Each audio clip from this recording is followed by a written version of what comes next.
Yo, I want to What's up, bro? start this week's episode with one of our favorite new content creators, Refashion Hippie. I thought this was very Okay. interesting. A very interesting post from her this week. Hello. I'm speaking specifically to metalheads for this reel. So this is the metalhead t-shirt from Balenciaga's couture collection. €1,500, by the way. My question is there anything less metal than this? We turn to the description.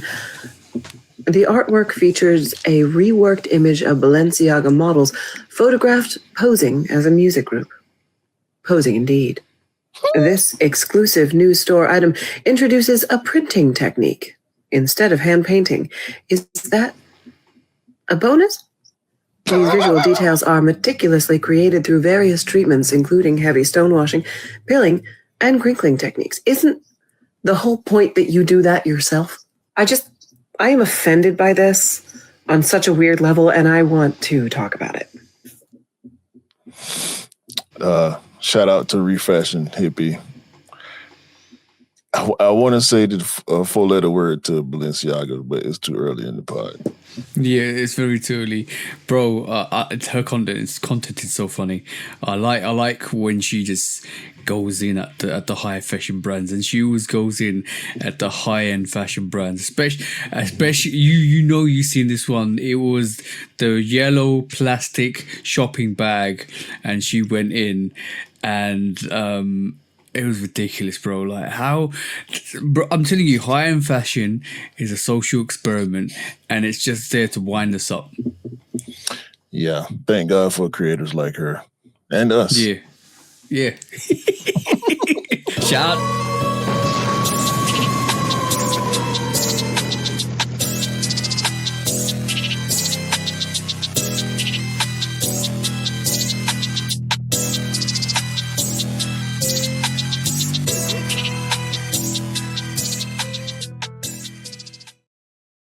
Hey, welcome back to the Shoe Dog Podcast, episode 206 with me and the bro, 808 Kicks ATL. Please do like, follow, subscribe, come and chat to us. Let's have a conversation. Let's break it down like we always do. And please do check out all our social platforms, TikTok, YouTube, Instagram. What's the Discord, bro? Shoe Dog Podcast. And what's the Patreon, bro? Shoe Dog Podcast. And also, what we're here to do this week, bro. Same thing we do every week, TJ. Try to take over the world. And again, this week I'm red flushed in the face because I come straight from site. It's gone down a bit now, bro. It's definitely gone down. Yeah, it was a lot worse when you first got on camera. I'm so bright, bro. That's, you know what it's definitely it was freezing outside. Bro, it was so cold outside, and I just got in the car, made a tea, had a sandwich, or had a wrap that I made before. Got in the car, put the heating on, and it just my face just went red. It's like it's the instant cold to hot effect. That's what it is. No, it was probably red before you got in the car. Probably because it was freezing. Yeah, and your blood is overworking trying to keep you warm. Yeah, facts. That's facts. It's craziness. That's absolute craziness. I just, bro, I just can't understand it. Yeah, it's human nature, bro. But yeah. as we were saying, shout out to Refashion Hippie, who also is a potter. But her reels are just hilarious. Yeah. Like, and she go funny. Like you said, she go hard on the high fashion brands, which obviously is going to draw us in because we go hard on the high fashion brands. And there's been a lot of high fashion foolishness going around. Did you see the feminine pad dress? I think I did see the feminine pad dress. I don't know if it's real or not, though, because I just found out the one with the cardboard dress is not real. All right. We have to be careful. We have to be careful. We can't get AI is so good at the moment. We can't get caught up in this AI circle where we think it's real and it's not real. But I do know that that yellow plastic bag from Balenciaga is real. You know what? We need to go on their website. No, we don't need to go on their website, but for research purposes, we do need to go on their website and find out what tomfoolery they have been doing week by week by week. And I know you're going to start looking it up. It'll be quite interesting if you do find it. But bro, it's a tragedy. It's a travesty that these companies are making. I know where they get the innovations from. You know where they get the innovations from?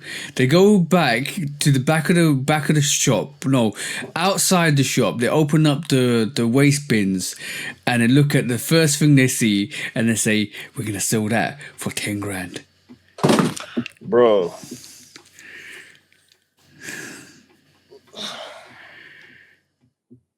It's garbage bag fashion. That's what it is. I can't even get past the first page without. Hold on. Shout to Mike Rich. But what does Mike Rich say? Trash can. That's what's it. Trash can water fashion. That's what it is. That's what it is, bro. That's what it is. I can't. Because we're gonna spend too much time on this. I really can't. Just gotta close the page. It's gonna be a third or a quarter of the pie going through. Let's do a show. You know what? Let's do Air in the Crowd. Oh, by the way, guys, you need to come check out on the Patreon. We do Air in the Crowd. We haven't done it for 2 weeks, but we definitely do it this week. Air in the Crowd, right? Where we go into we do different types of content on there. We might talk about different types of things, but we will definitely be going into the Balenciaga or high-end fashion trash can water fashion this week. Yeah, bro? Should we do that? Yeah, we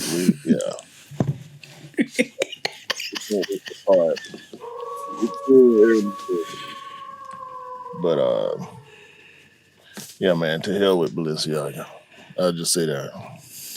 This is why I call it Balenciaga, because you must be absolutely gaga crazy to actually try and get stuff like that.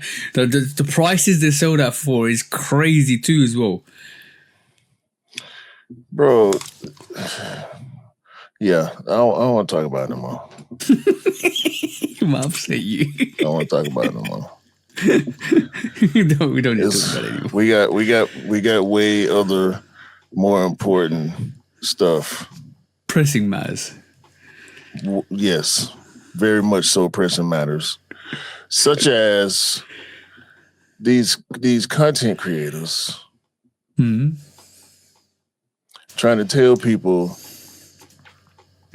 that opinion is law. Now, me and you, well, mainly me, I've joked with you about your pronunciation of things, right? Yeah. Part of the reason why we started this podcast in the first place is to compare cultures. Yeah. You say Nike, I say Nike. Yeah. You say Adidas, I say Adidas. Yeah, Adidas. Yeah. Now, I have zero problem with the pronunciation that y'all use versus the pronunciation that I use. Mm-hmm. However, there's these two podcasters over there in the UK who are trying to tell Americans how to pronounce Nike. Saying that it's not Nike, it's actually Nike. Yo, bro, this is the age old. This whole pronunciation wars goes back to when Nike existed, and you know what? You can say Nike, and you can say Nike, and over the years, I'm gonna be truthful with you, bro. Over the years, I always believed it to be Nike. because bear with me. We're gonna explain. We're gonna go through this. Explain this. I always use the pronunciation of what you saw, and this is what British people do: use the pronunciation of what you saw. So we say Nike, which is fine. It's like Mike, bike, tyke, like. Exactly.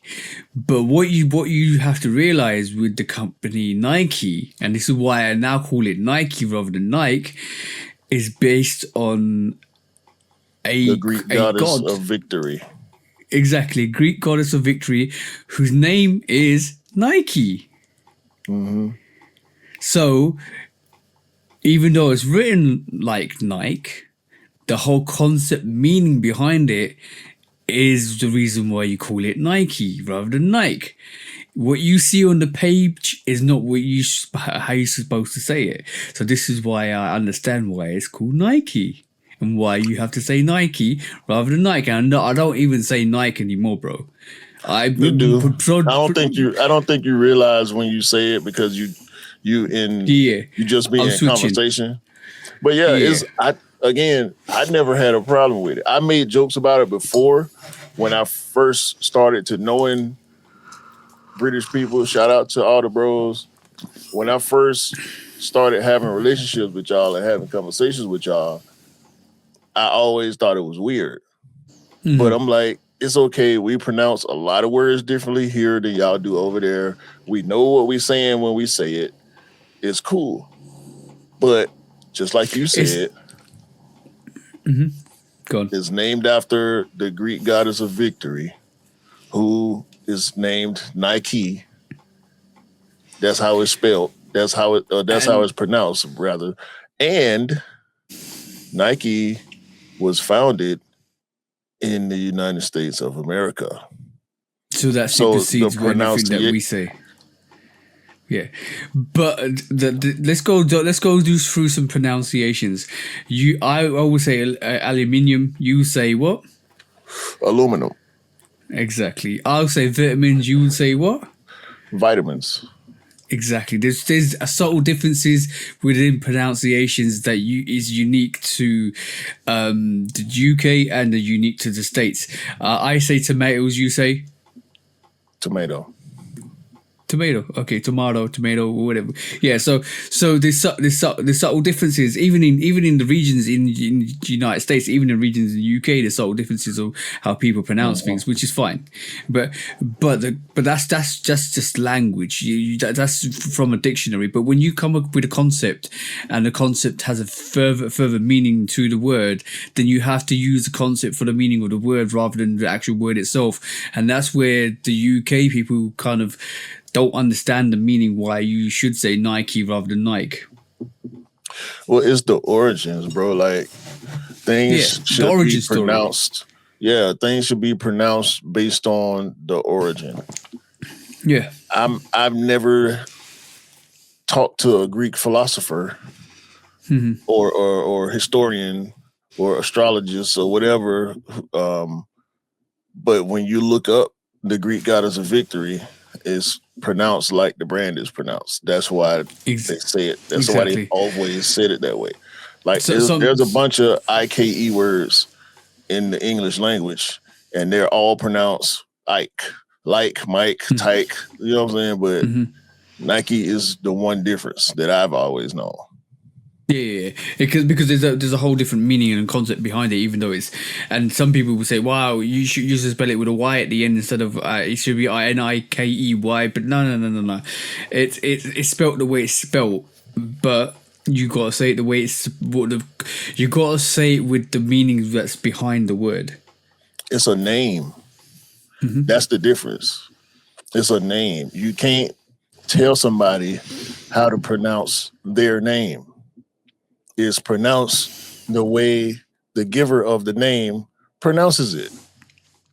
I'll tell you a different. This concept reminds me of, and this is on a similar level, but not on a similar level. If you get what I mean, some people call William Bill. That's a nickname. Yeah. but the meaning behind Bill is still William. See what I'm saying? So that's a nickname. But there's always subtle differences regional wise. There's always subtle differences of meaning wise. And for the first time I got told that, and I was like, "So what's your name, William?" And then somebody called him Bill. I was like, "Why are people calling you Bill?" Oh, because that's my nickname. That's the nickname for William. Rather than saying William, they call me Bill. So my grandfather, my father, and my brother are all named William. Mm-hmm. My dad's nickname was Billy. My brother's nickname is Will. People call him Will. My granddad had a whole nother nickname based on our last name. But it's the same thing with Robert. Mm-hmm. The nickname for Robert is Dick. Okay. So it's don't ask me why. You know, you can look it up and find out for yourself. I never bothered to look it up. But that's like Bill Clinton, the former president, his name is William. Yeah. So whether it's Bill, Billy, Will, it's all nicknames for William. Yeah. Like, I mean, it's nuances, bro. It's the nuances that you like. But first of all, who gave him the option to gatekeep like that? Who told him that they could gatekeep like that? So it's freedom of whatever you. And you know what? This whole culture thing about and I hate this, right? And first of all, let's just address the elephant in the room. We know the educational system isn't that great around the world as well, and in the States, and in some places in the UK. Let's get that correct. But with that said, who you to gatekeep? And this whole culture of the Americans are dumb, or the UK people are dumb, and who are you to gatekeep somebody's intellectual knowledge? Let me play the clip. I ain't gonna put it on the screen, but I'm gonna play the audio. Yeah. Anyone who calls Adidas needs to be shot. And Nike. Oh, it's Adidas. It's Adidas and Nike. Whoever says Nike is an OAP. Whoever says Or Adidas or Northern. Adidas, no, it's Adidas, okay? Okay. So I wanted to believe that these people were rage baiting, but the looks on their faces make me feel like they're serious. Do you know what they said? You know what OAP is? No. Old age pensioner. The hell is that? So basically, they literally said that if you say the words wrong, they're being ageist. If you say the word wrong, first of all, you know your opinion doesn't matter because you're old. That's what they're trying to say, bro. These people ain't young. No, I see. I can see the pictures. Like they probably our age. I mean, and then the American guy. Because that was a direct shot when she says, or American, like all Americans are stupid because we got a stupid leader. Like, don't put that on us. Put that on them. No. You know what I'm saying? Put that on the people who you don't claim him. You don't claim him. No. That's the thing. No, because I like research and I like facts and I like history. Yeah. And you know what I'm saying? Like, we all wrong at some point. They wrong as fuck right there. Standing on it too, loud and wrong. Do you need to ask a German person how you say Adidas or Adidas? I think it's Adidas because it's Adi Dassler. Yeah. I think the way y'all say it, Adidas is correct. That's why I didn't have no smoke for that. But again, based on the fact that so many British people say Nike, I don't have a problem with it. Say it how you want to say it. I know what you're talking about, but don't try to tell me I'm wrong when I say Nike. You know what I'm saying? It's the dumbest shit though, bro. Like I can say what I want to say because we're past 10 minutes. It's the dumbest shitheads that push this content out and make you feel like this is. You know what? There's a saying, the blind leading the blind. That's that situation, because they don't know shit from their elbow, right? And if they even had shit on their elbow, they'll still lick it off, right? Because that's how dumb they are. Right. So the blind leading the blind. Speaking of the blind leading the blind, this is an example of. Hold on, God damn it, where's this post? I had it on my stories. It's from my story. Where is? I didn't send it to myself. I want to talk about this so bad. We're gonna talk about it anyway, but I thought I sent myself this post. I sent it to you. I sent it to you. Where is it? But it's definitely rage baiting, bro. Like there's a lot of content out there at this moment in time that's rage baiting, and it's making, and unfortunately rage baiting is the stuff that gets you the content. Like it gets you the replies, and the content gets pushed further. Enough about that, bro. Yeah. I don't want to keep harping on them dumbasses. Shout out to 10K the Long Way, who I believe is the owner of a resale store, if I'm not mistaken. This is why we always come on here and tell y'all, when y'all hear them UA dudes trying to convince y'all that shit is coming from the same factory, it's cap. It's frothy coffee, okay? Look at this. Get this bullshit out of here, bro.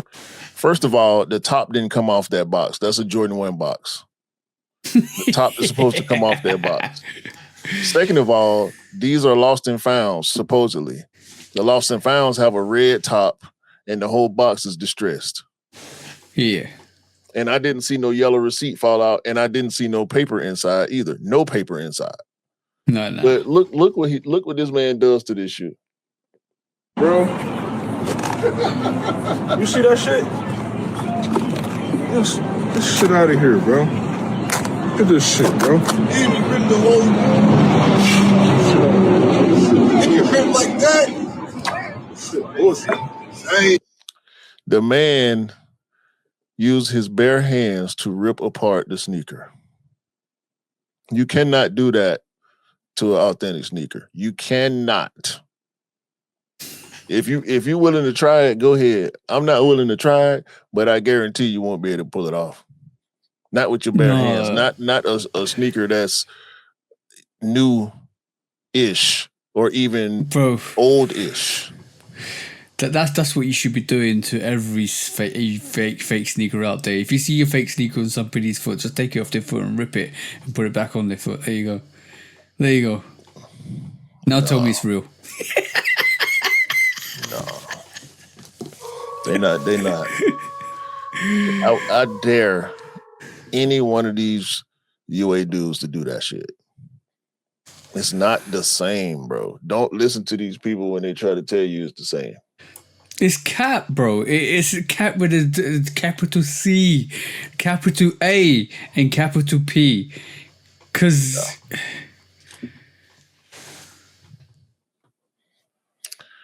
Anyway. Absolute cap. Yeah. Shout out to 10K the Long Way.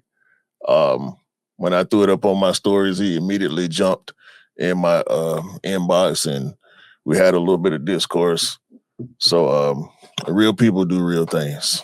Yeah, that's the thing. And by the way, we had a positive comment we normally most of the comments on our YouTube channels are positive, but I had a positive comment this week from a subscriber. Somebody subscribed this week, and he said this is awesome content on the podcast. So thank you for that.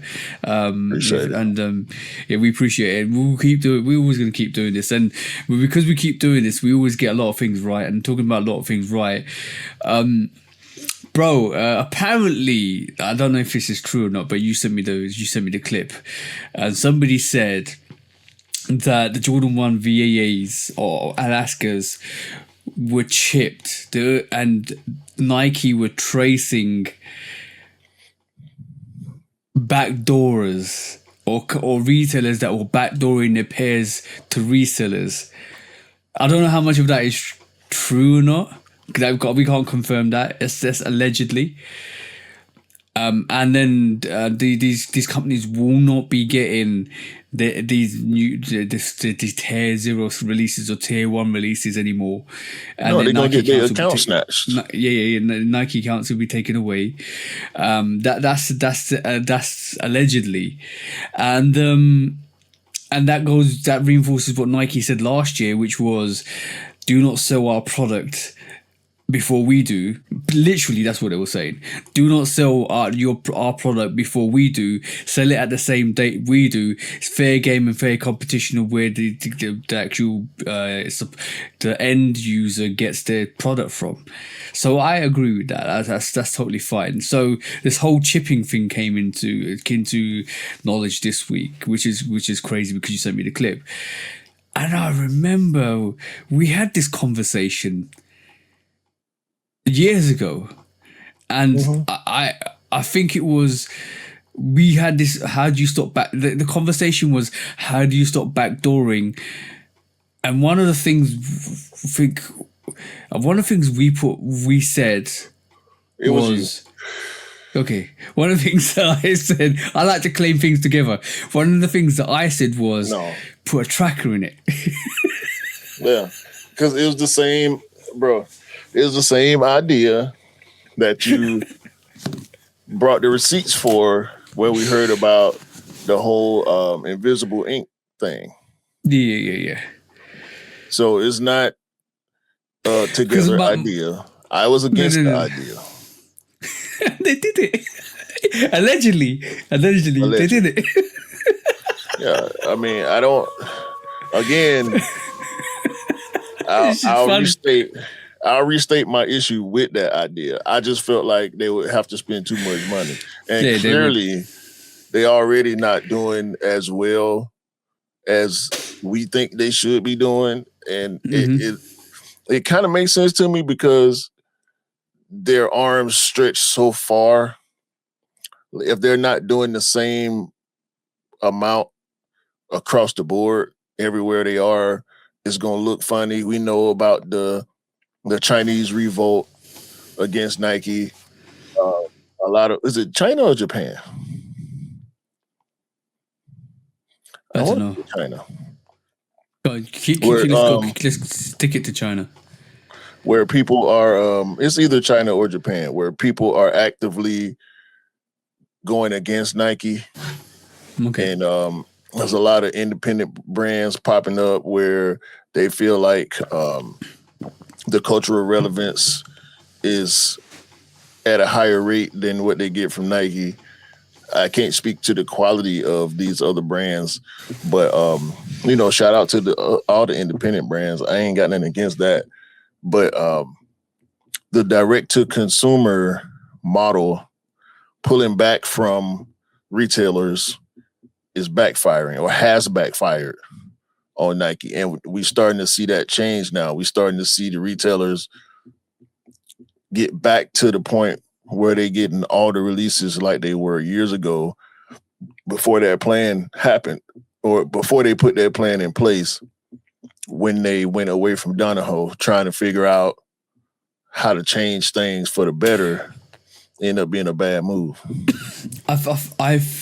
That whole situation, I feel like they went too dramatic with it. You know, when I think about changes, I think about fine tuning like a dial on a radio. You remember the analog radios before DBA? You just tune it, and then you just basically fine tune it until you get the perfect blend. And when the signal's clear, you know you're perfectly in line. But some companies just flip the switch. But that's what you can't do.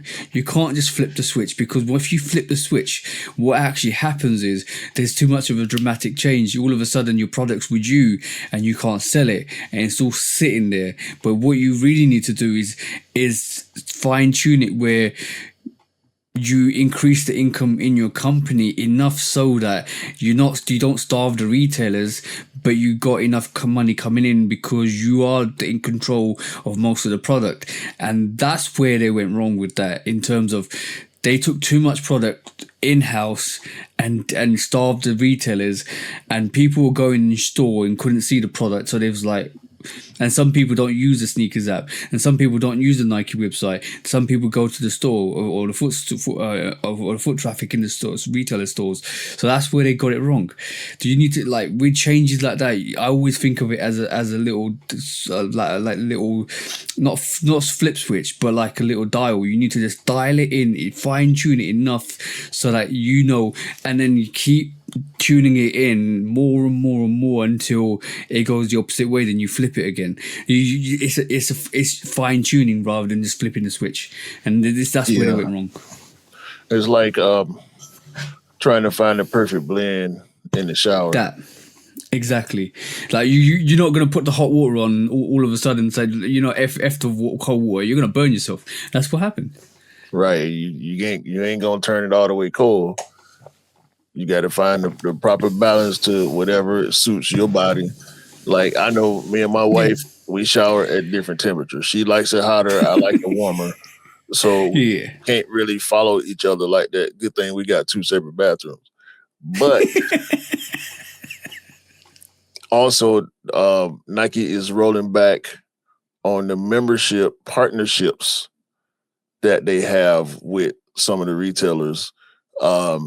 Hibbett, Dick's Sporting Goods, and I believe is one more company where your Nike, you can have your Nike membership tied to your account with that retailer, and they rolling that back too, I think in May. I got an announcement, email notification about it about a month or so ago. I forgot to bring it up on the pod, but yeah, man, it's looking like a lot of the decisions they made coming off the Donahoe era were wrong. They thought it would be easier it would be an instant like money maker for them if they went to direct to customer, because they thought the demand was so high. The thing is, me and you will say this, forget the COVID era. The COVID era was a unique phenomenon. Go back to the figures pre-COVID and work out what your business was doing, because you're never going to see that hype again in COVID. You're never going to see the amount of money that people had during COVID. That doesn't exist anymore. And after COVID, life is way more harder than anybody expected it to be. So with that said, and especially with the current environment, world environment as well, with that said, cost of living is up. Everything is up. So you really need to think about what is happening around the world before making dramatic decisions. And that's where, and this is how businesses work contextually, you need to kind of really think about what is happening around you to make your business successful. You just can't think, I'm going to sell this product and this is going to sell. No. I'm going to try and sell this product, but how do I get a percentage of the money from the people that I want to buy this for? Because some of that percentage is going on rent, some of that percentage is going on gas, electric, some of that percentage is going all over financially to sustain a lifestyle. How much of that percentage can they afford to spend on my product? That's what you should be thinking, because that comes into world economics. And when you think on those levels, then you know how to sell your product, because they're not selling it right. First of all, you got to really think about how many increases have we seen with Nike and Jordan over the years, and how viable is that for somebody that was probably let's just take the Jordan 1 as a prime example, because this is the most dramatic price change in history.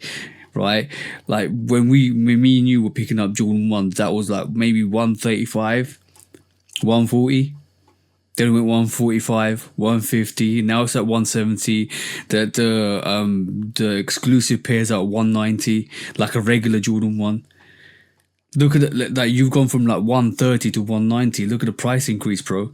You're pricing people outside. I'm not 190 yet. You're pricing people outside the market for your sneakers. So, like, what do you want people to do? Like, eat food or buy sneakers? See what I'm saying? In the US, it went from 160 to 180. Yeah. So yeah, 190 used to be like threes and better were 190. Now they are regularly 210, 215, 225 for collabs. So yeah, and I just think it's too frequent. Colorways are too frequent. They're too similar in a lot of ways. The collabs, I think the collab pace is okay. And I understand that they have to put out product. They have to produce product. They have all this infrastructure that they're paying for. But at some point, it's got to make a little more sense. But how much pointless product have they released for one? Well, pointless is relative because they're a brand. They produce product is what they do. Yeah. And then the second thought of that is, how much product have people been asking for that they haven't produced? I mean, that's going to be and again, relative, but you know what I'm saying? Like we can sit. Like we went through the whole Taxi 12 scenario a couple of weeks back. We've been asking for the Raptors and the Bordeaux 7s for a long time, but when they were like, the nostalgia is now almost dying when you're like, if they come out, it's like, oh, so well. Nah, I disagree with that. There's gonna always be a demand for the things. I disagree. Okay. I mean, those are the people who going away from the culture in general. And there are some people who I've spoken to people who aren't sneakerheads, whether it's self-proclaimed or in action, who still want certain things because they have the nostalgia for it. I talked to a guy years ago, probably 5 years ago at this point.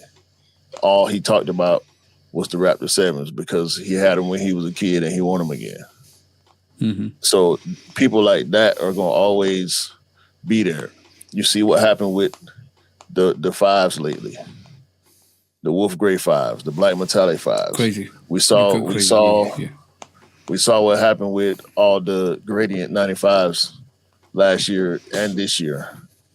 The neons keep restocking and they keep selling. See what I'm saying?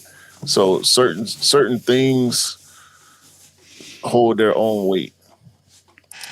It's the overabundance of other things and the number in which they're being produced that is looking like it's doing them a disservice. It's tough, bro. It's tough to try to figure out. I don't think if they don't have the answers, I know we don't. You know what I'm saying? Like I don't want to act like in our conversations we have all the correct answers for no. What they should or shouldn't do. We just philosophize like literally. Oh, you could probably do this. You could probably do that. But like we speaking from a consumer perspective.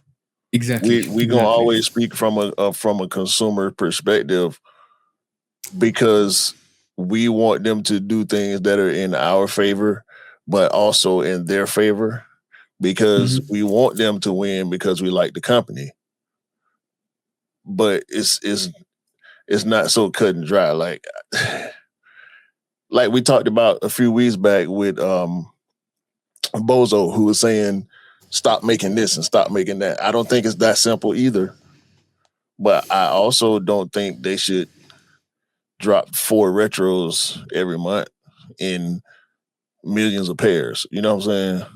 Yeah. I don't think we should keep getting 7 to 12 different pairs of 3s every year, or 4s or 5 or any number. You know what I'm saying? I don't think we should, like we used to see a new Jordan 1 High OG every month. Now we don't see that no more. Yeah, But because they too little, too late. Yeah, exactly. When we were saying no, take it back, like take all your silhouettes back. Just drop 5 Jordan 1s a year or 6 Jordan 1s a year to make 2 of them collabs, make 2 of them OGs, and make 2 of them just GRs, and you're cushy. Walk away from it and do the same thing with the other models. Don't oversaturate it. But when we were saying it, we realized the pattern that was happening, and we just said, don't do that. And then it obviously did a hole to the sneaker, which is the Jordan 1 and the Pandas and the Dunks and all that stuff. And now you know what is the crazy thing about this? The Travis effect had the effect on the Dunks, right? And then they oversaturated it. And this is one of the, if you really bear with me, if you really think about it, capitalism and consumerism is the key effect of most of the reasons why silhouettes end up being oversaturated, because when there's something that's coming up, that's in demand, that's getting super hyped, then the brands are looking at this, every brand. I'm talking about every brand, not just one brand. They're looking like, oh, this silhouette is selling out. This is getting popular. Let's jump on this silhouette and make as many as we can and sell as many as we can until it's not popular anymore. And then we'll move on to the next thing. And then we'll move on to the next thing. And we'll move on to the next thing. But when we try to circle back, you just saturated that silhouette so many years ago that, like we talked, like let's say it's Jordan 1, that it's not going to have that the trends like gone. There's nobody looking for it because there's so many pairs out in circulation. When you want to go back to it, it's you can't. That's the problem with being the biggest, and also that's one of the downfalls of the resale market being what it was, because it made it look like everything was selling out when it was a lot of stuff was going to the resale market. Yeah, it was just being stored in a warehouse somewhere until the price was hiked so they could sell it. And when they tried to, they couldn't. And this is what some of these dumbasses are sitting on pairs that they spent 50, 60, 70, 80K on. Right. We can talk about this all day. But what I will talk about now is my Atlanta dream. Oh, wonderful. Round of applause. I saw what you've been posting. Angel motherfucking Reese is now an Atlanta dream. The Chicago Sky is stupid. Very, very stupid franchise. But it's okay, because this time we reap the benefits of their stupidity. Angel, the Bayou Barbie Reese, is now Angel, the Peach Barbie Reese. And we love it. The city is behind her. Her jersey's sold out first day, less than an hour. The Atlanta Dream ticket sales have gone up 15%. The price doubled, but the sales went up not 15%, 15 times. They sold 15 times as many tickets as they sold last season. Our team is still intact because we traded 2 first-round draft picks for Angel Reese. So we didn't have to trade Ryan Howard. We didn't have to trade Alicia Gray. We didn't have to trade Brittany Griner. For those of y'all that know women's basketball, these are big names that I'm saying. Ryan Howard, Alicia Gray, Brittany Griner, and you throw Angel Reese in now. It don't matter who. We got Jordan Canada as our point guard. We could have any point guard because we got Ryan Howard. You're also going to enjoy this, bro. Angel Reese. Did you see this? Victoria's Secrets camp. Did you see your Victoria's Secrets campaign? Yeah. I was hoping to see the actual video for this as well. They haven't got the video. Damn it, because they actually had her coming out the ocean, all that stuff. That was dope, very dope. Yeah, bro. Round of applause. Round of applause. I already wasn't missing no Angel Reese news. You ain't got to tell me nothing about Angel Reese. And what I was saying to my wife is, she is a bit of a YN. She got a lot of YN energy because she go on her podcast and say some questionable things. Yeah. From time to time. But she's only 24, 25, so it's okay. But I tell you what, I will. Oh yeah, I will be at the Atlanta Dream versus the Indiana, whatever they team called. I'll be there. Yeah, we already locked in. Already locked in. As soon as I told my wife about it, Fever, that's the name, the Indiana Fever, with that with the white girl, the Clark girl. Yeah.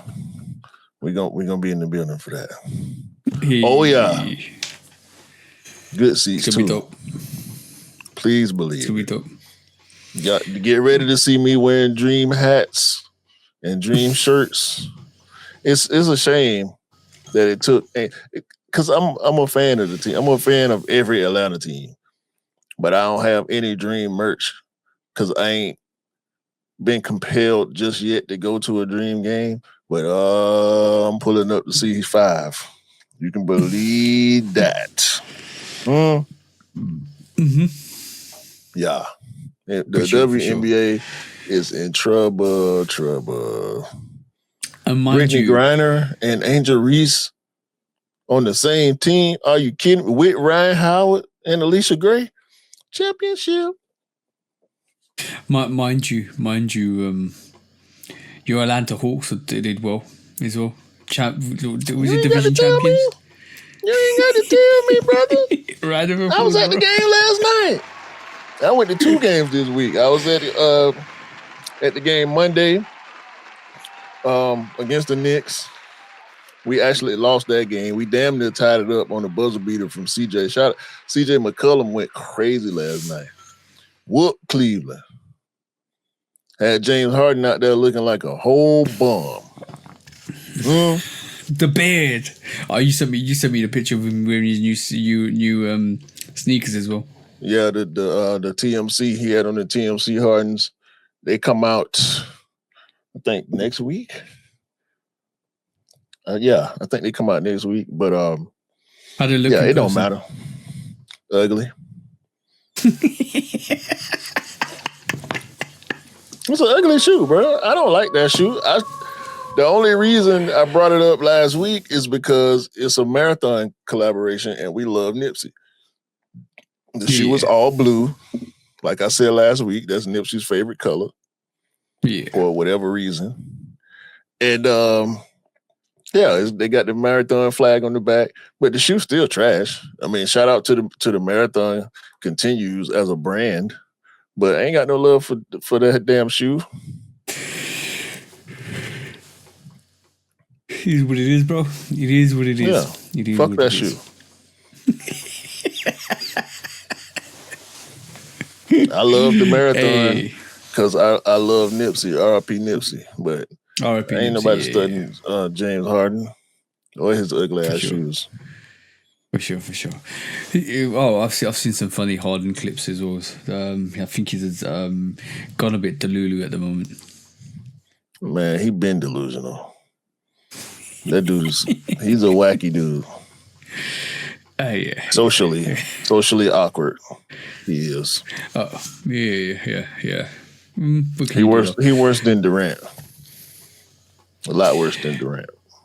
I don't know who's. I was gonna say I don't know who's worse, but yeah, Durant and Durant's got some questionable behavior.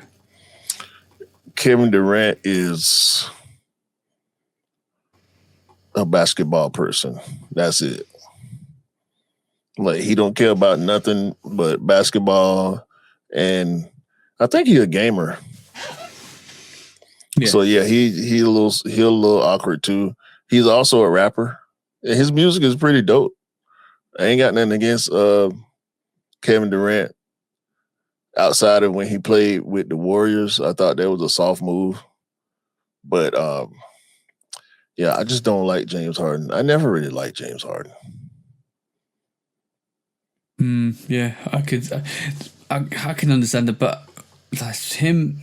Players like that, Westbrook, Harden, and Kyrie were the triplets that you thought were gonna push on, to win the championship, lead the championship team. No, Westbrook. It was Westbrook, Harden, and Durant.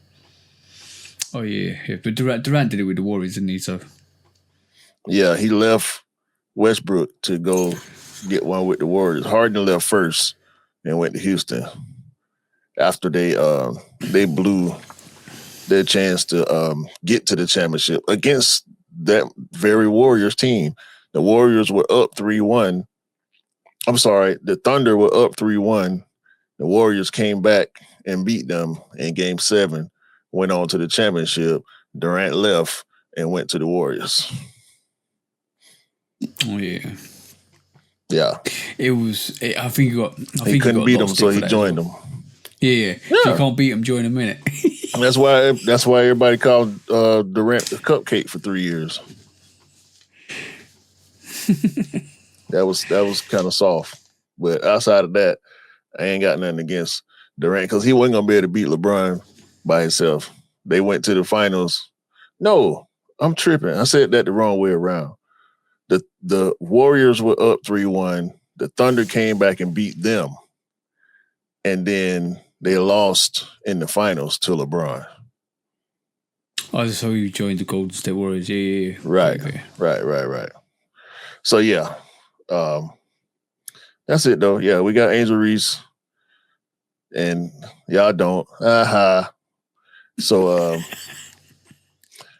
and yeah, the Hawks, we locked into the 5th seed right now. We got 2 more games on the road. Hopefully we can get them 2 wins.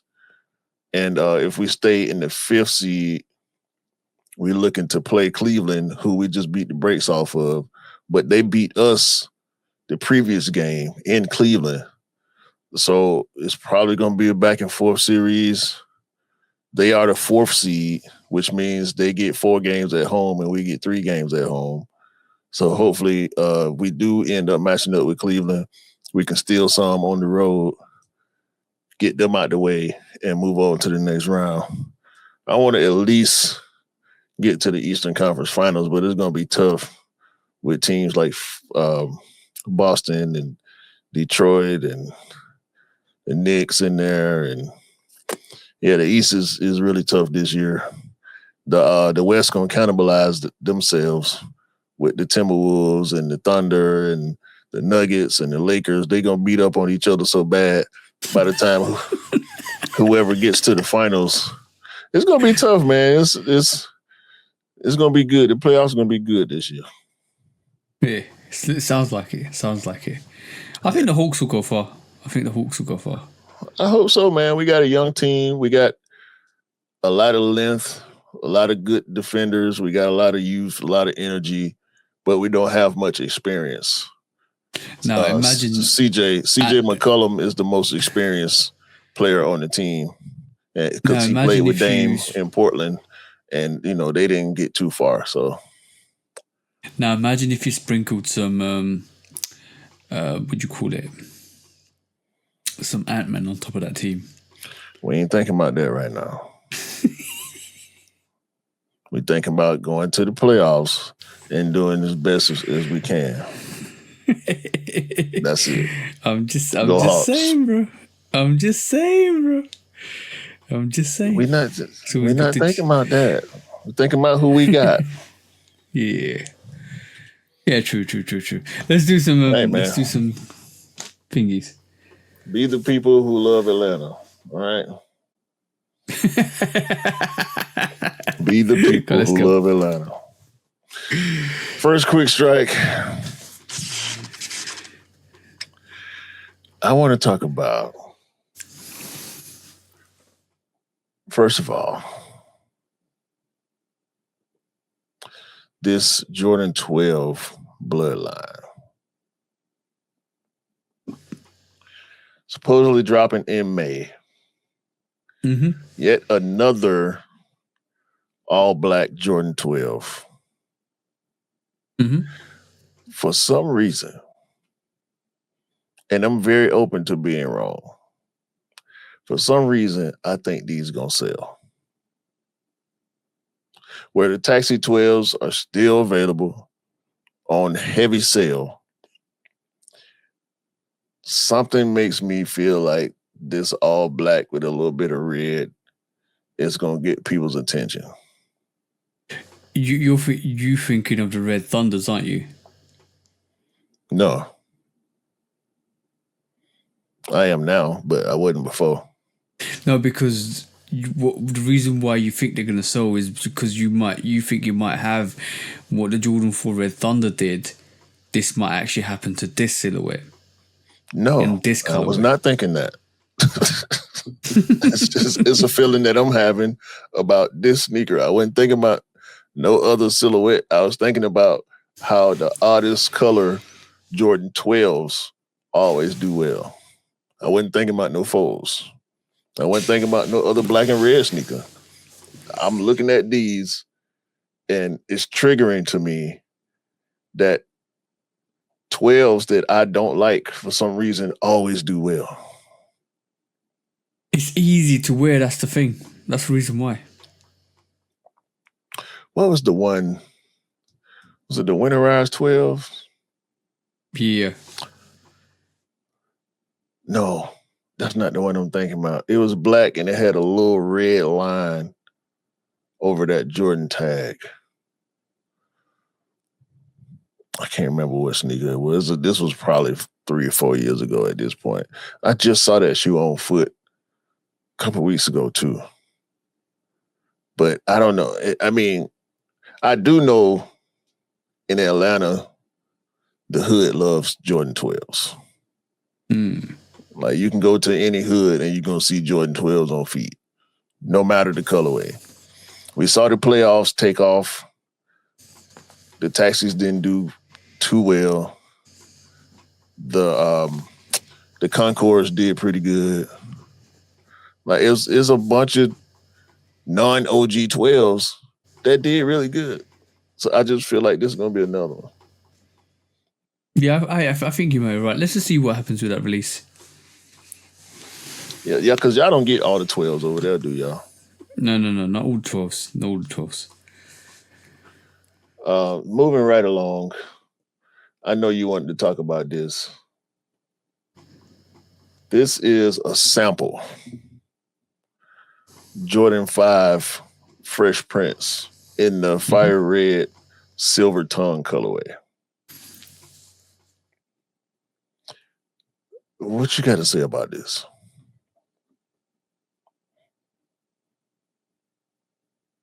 This is the what happened with the grape without the laces?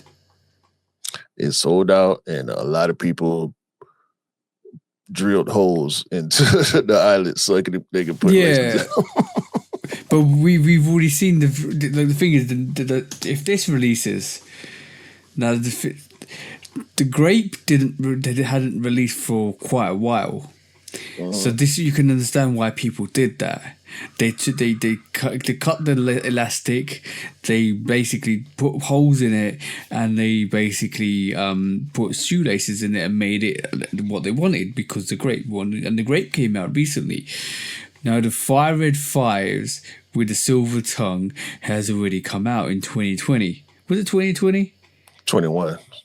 2021. That's still around. You can still get that for quite a reasonable price. For them to drop a Fresh Prince variation of that, which is not self-lacing, which hasn't got laces in it, which is just a slip-on, lot of people didn't like that vibe at all. They didn't rock with it. They didn't like it. They like you said, put holes in it, put laces in it, made it look like what they wanted to. And this is the same thing like we discussed a couple of weeks back about the Union 4s, where the tongue down was stitched down and everybody just kind of cut it and put the tongue back up. This leave it as a sample, because I don't think this will do well. No, I agree. It's not that I don't think it would do well, but it would definitely have the same effect.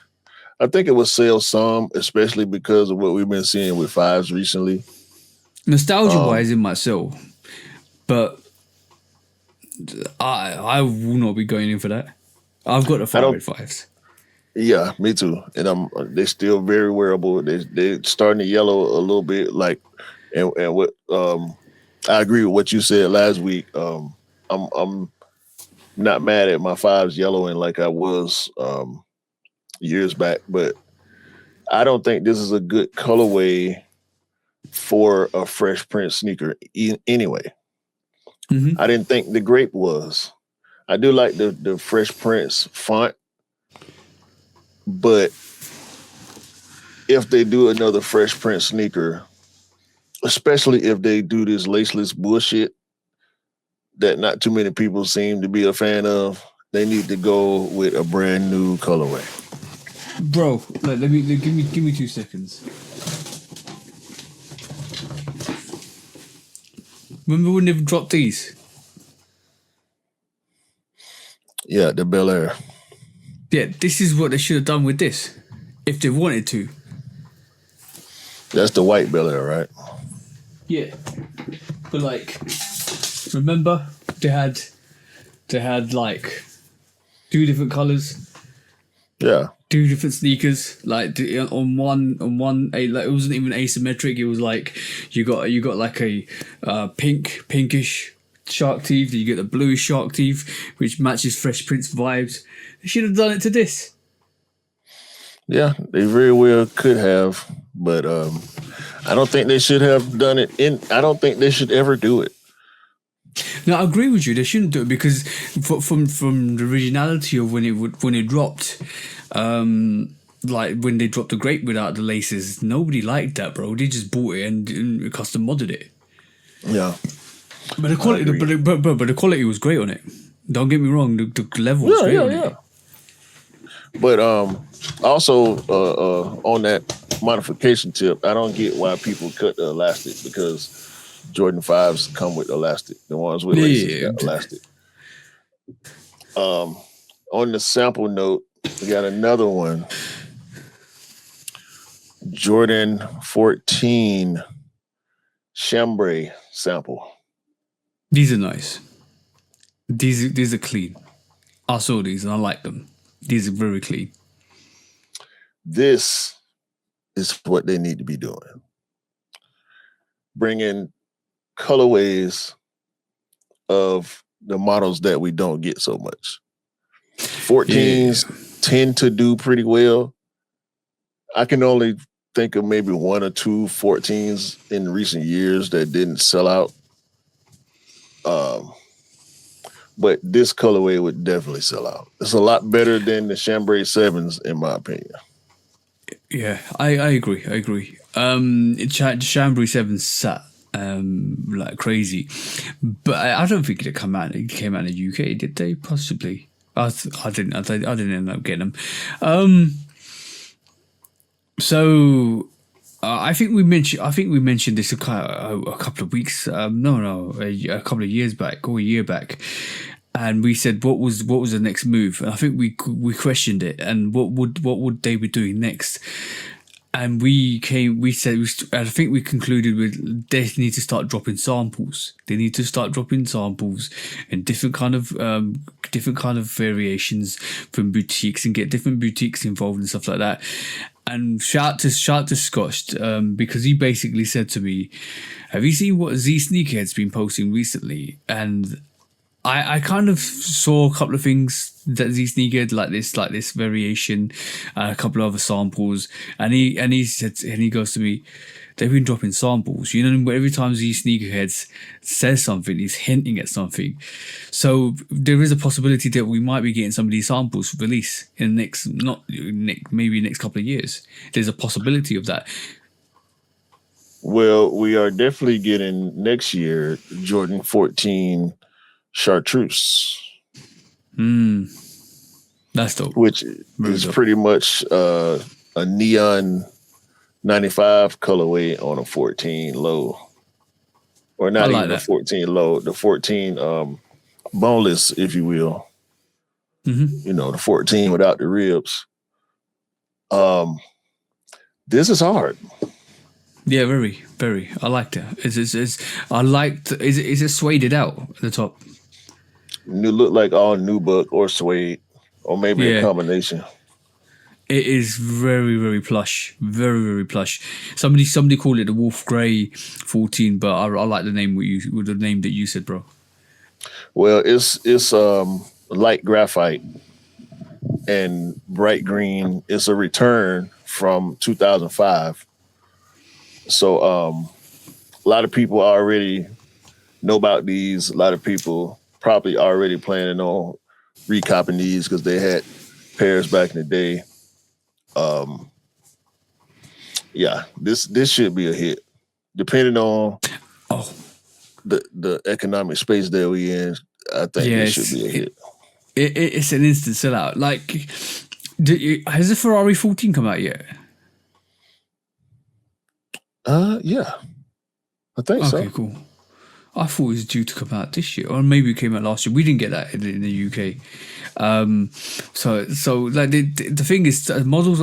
I truly believe some models that Jordan Brand are actually scared of releasing globally because they're worried that they might not do as well as they think they will do but there's no demand. But what you need to do is some marketing research in some areas or globally, because basically some of these models people see it released in the US and they're like, why didn't it come out here? Because there is demand here.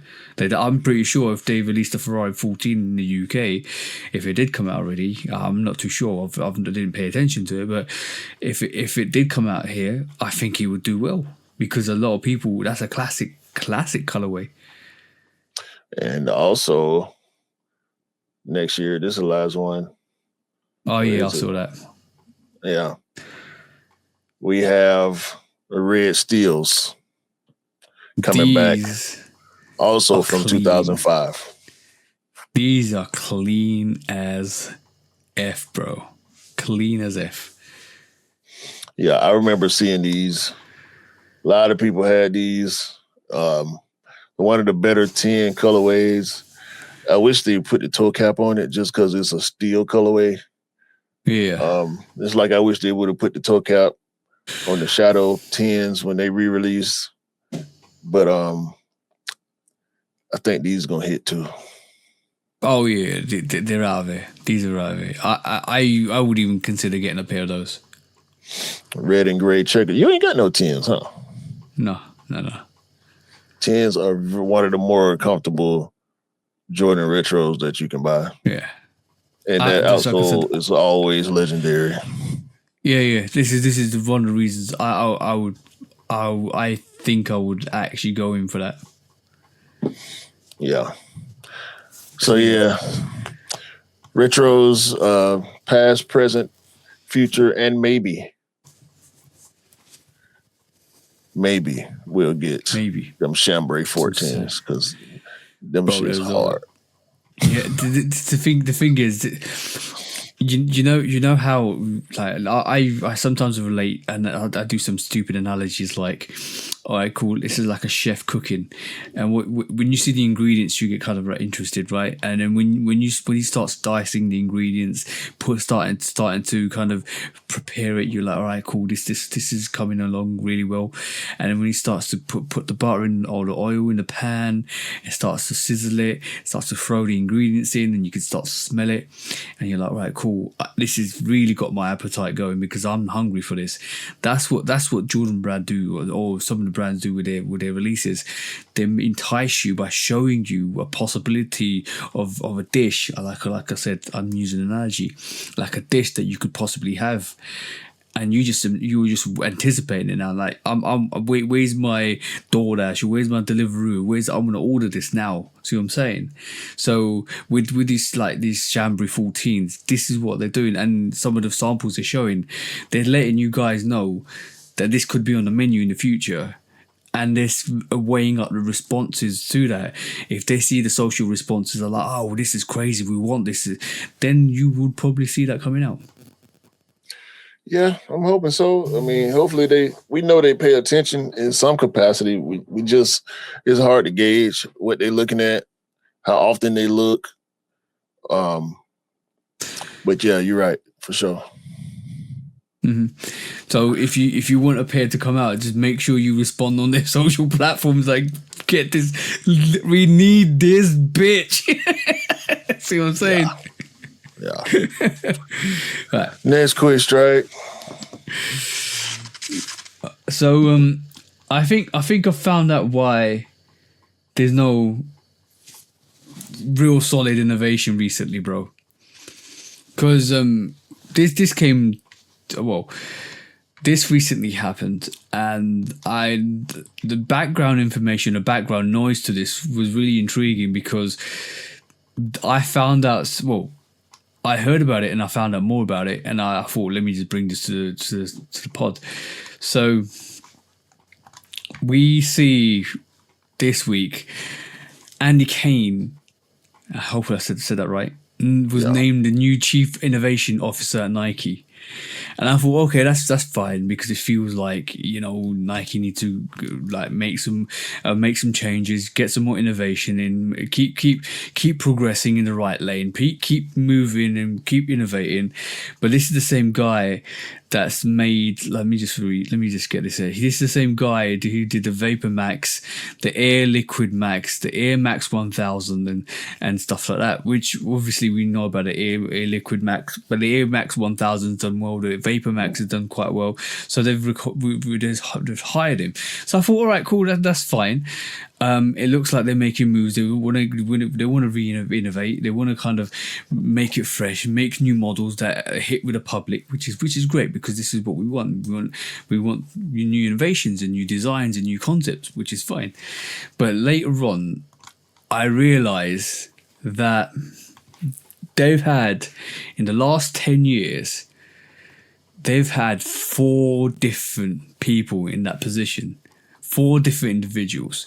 From he's like Andy Kane's replacing, I'm gonna read this, Tony Bigno, who had like 1 year in that position from 2025 to 2026, who took over from John Hope III from 2023 to 2025, who took over from Tom Clark, which was prior to 2024. And I'm like, right, cool. You got all of these innovations, people who's trying to innovate the brand and innovate the company, but there's not been anybody that's been solidly there, that's been able to establish themselves and create that innovation or that new product that actually hit. So I'm like, is this? Am I missing something here, or are we like? Are we swapping keep swapping roles until we find a person that's great in that role, or are we not giving people the chance to innovate? Do you see what I'm saying? What's your thoughts? I think that's tough. That's a tough position to hire for, because you want somebody who, I'm gonna just say it how I feel it. You want somebody like Tinker. Yes, that's what I'd say. You want somebody who designs themselves. You want somebody who is a free thinker and an independent thinker, as well as a great team player. You want somebody who's a visionary. let me just add to that because not just reading this. He was an innovation leader. He's Nike's vice president for design and special projects and led the innovations kitchen. So it definitely feels like they need a new tinker. And you know what? Ironically, we saw these idiots, same idiots that were talking the most shit the other time about how Nike's gone down, blah blah blah blah blah, and it is like, oh, there's never like Nike lives off the back of Michael, or Jordan lives off the back of Michael Jordan, and there's not gonna be another Michael Jordan. Like to say that, first of all, it's just ridiculous, right? I can understand the sentiments for why they said that, but I don't think it's just a flash in the pan, because like what Ant-Man's doing with Adidas just proves that there could be possibly another Jordan or Michael, because not bear with me, just not in the same capacity, but there's still somebody that can move the needle. See what I'm saying? Because Ant-Man's moving the needle with Adidas with his Ant-Man 1s and Ant-Man 2s and what he's doing with all the commercials and stuff like that. So there's still that possibility and realm that somebody can move the needle massively enough to bring up a brand. But also, it's what goes behind that person that adds more context. And that was Tinker for Michael Jordan. So like... Yes. There won't be another Michael Jordan. Yeah. For multiple reasons. Michael Jordan was a cultural phenomenon because he came in a time where no one else was doing what he did. Yeah. From a basketball standpoint and also a branding standpoint. Nike wasn't as big as it is now when Jordan came in. Exactly, so that. Nobody can have, I don't think anybody can have the same effect. Like we saw it with Travis, where he came to Nike and Jordan brand and he brought his following. He has a cult following. He had people would go to Astroworld just to buy merch. Mm-hmm. People would go buy merch and leave, not even stay for the whole show. You know what I'm saying? Like that's how crazy Travis's fan base is. With Jordan, you know what? I want to just get away from that because that's a dumbass notion in the beginning. Of course, there'll never be another Michael Jordan.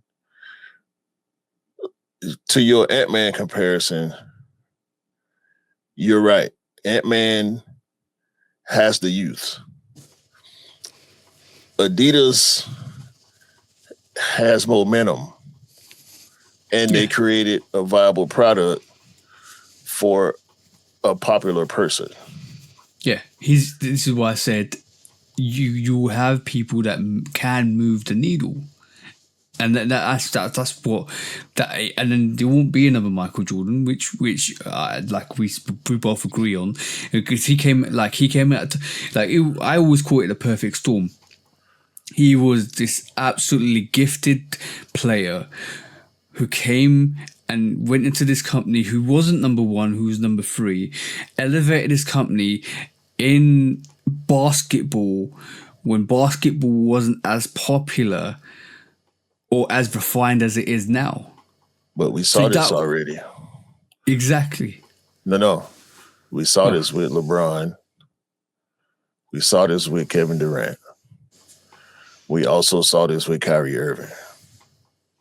Where when they were the young, popular superstar, much like Ant-Man, coming after Michael Jordan, after Penny Hardaway, because we saw it with Penny too.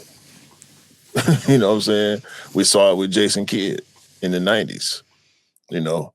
So to say that it can't be done is false. They just have to pick the right person. Now, the thing with Ant-Man is he plays in a small market in Minnesota. Yeah. His stardom helps him. What he does, his brash personality, his YN tendencies helps connect him to the youth, right? Because he is the youth. The same thing happened with LeBron. As he aged, as Kevin Durant aged, so did the audience. Yeah. So the young people ain't. That's why when they re-release all these Durants, shout out to Sneaker Envy. When you see the retro Durants in Ross, it's because don't nobody want the retro Durants. But some of the older people who had them when it was cool to wear Durants, it ain't cool to wear Durants no more. It ain't cool to wear LeBrons no more. Says the youth. You know what I'm saying? And that's where you have to strike. You have to strike the youth, because in trends and in fashion, people gonna follow what's popular all the time. People who don't know gonna see somebody who does know and follow that. So when it comes to athletes and endorsees, you got to catch the right person at the right time in the right space. LeBron went from Cleveland to Miami. Cleveland, small market. Miami, big market. Goes back to Cleveland, then goes to LA, big market. Durant went from Seattle, is right there next to Oregon, small market, to OKC, small market, but he was a star, much like Shea, much like Ant-Man.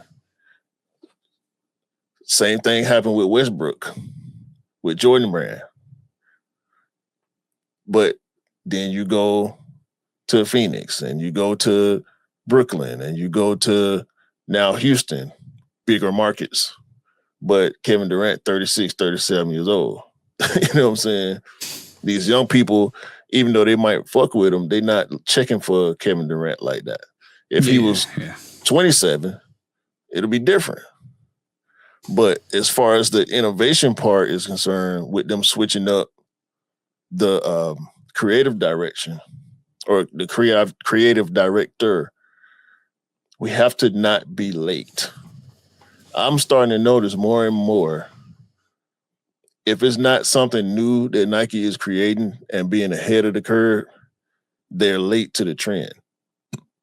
Yeah. They just now putting out ballerina shoes. Like them shits 6, 7 months old now, 10 months old. There's no point. Like you know what's interesting is during COVID, and I don't know if it's their fault or it's intentional, but there was occasions when it would be an anniversary of a sneaker, and you're like, you need to make this anniversary epic, like for the 3s or the 4s or the 5s or the 1s, and you're like, you need to make this epic. You need to remind people the heritage of the sneaker. You need to release some of the classics on the anniversary, but then you'd get them the year after. You're like, but it makes no sense, but because the anniversary was last year. And you're like, why are you late to the party? Like, the party's already done, and you turn up with all the alcohol and everybody's drunk. Like, what? Come on, what? Come, like, you should be early. You should be the first one there. You should be the one who's serving all the alcohol, celebrate with everybody. Like, this is your sneaker. This is your silhouette. This is you. This is you missed your wedding. See what I'm saying? Yeah. Like, why? And I didn't understand that. Like me and the bros were always having that conversation. Oh, they should have released last year. That would have been epic, because that was the anniversary of the 3 or the 4 or the 5 but no, they missed it. And they're like, why are they so hesitantly late to the party? They're fashionably late, but there's totally missing the boat. Right. And you have to jump in the ocean.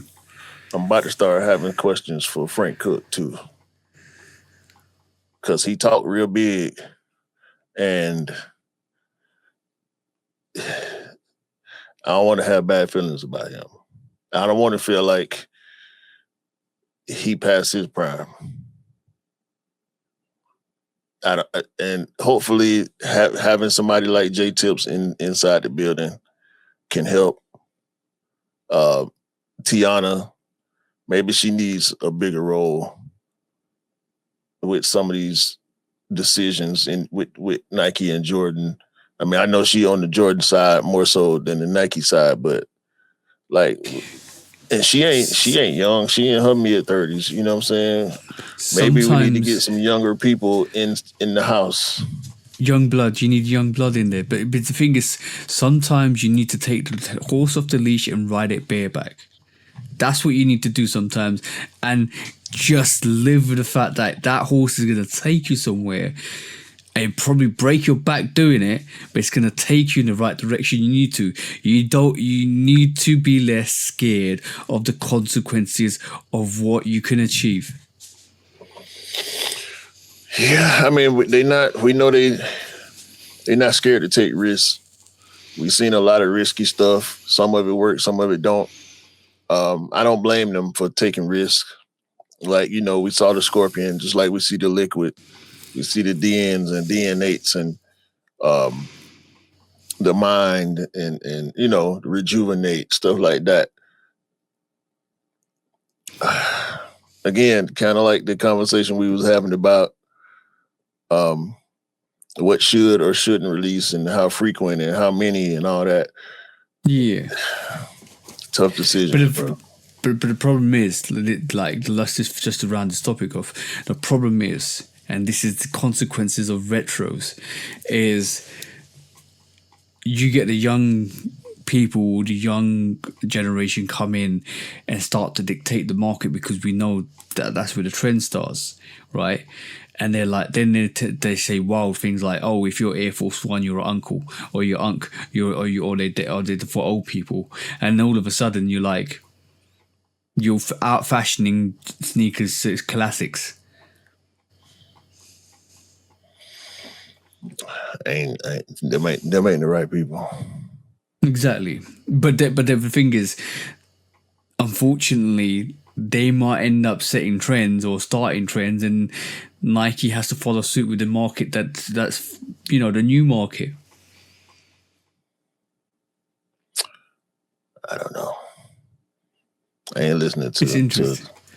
I'm not listening to certain opinions. But they need to get better innovations. They need another person that's going to come in and create classics that haven't been created before. Yeah, new classics. So we can stop saying like, "Whoa, the sneaker market is built retros." Yeah. Next quick strike. Yeah. Speaking of classics, I purposely left this off that first Jordan topic. Oh no. Oh, my That's bad. the wrong one. You good. Put it back. Do the Right Thing. Jordan 3 is also returning from 2007.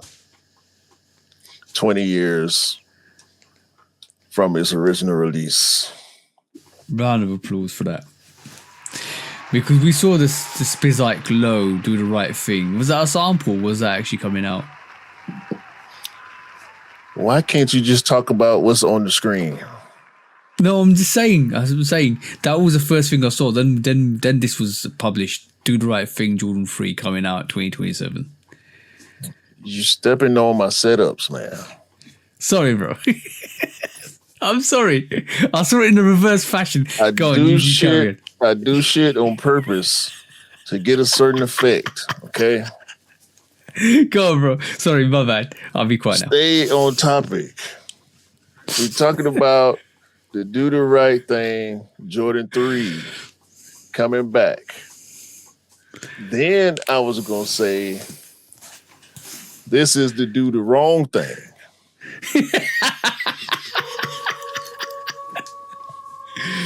Very wrong. Very wrong. With this Spizike. I know one thing. What's that? This Do the Wrong Thing Spizike is one of the pairs that was stolen from the train. Because Oh, they already on the resale platforms. Okay. Got you. I've seen listings for this sneaker in the high hundreds and low thousands. Somebody Right. out there actually think they gonna get somebody to give them $1,200 for this shoe.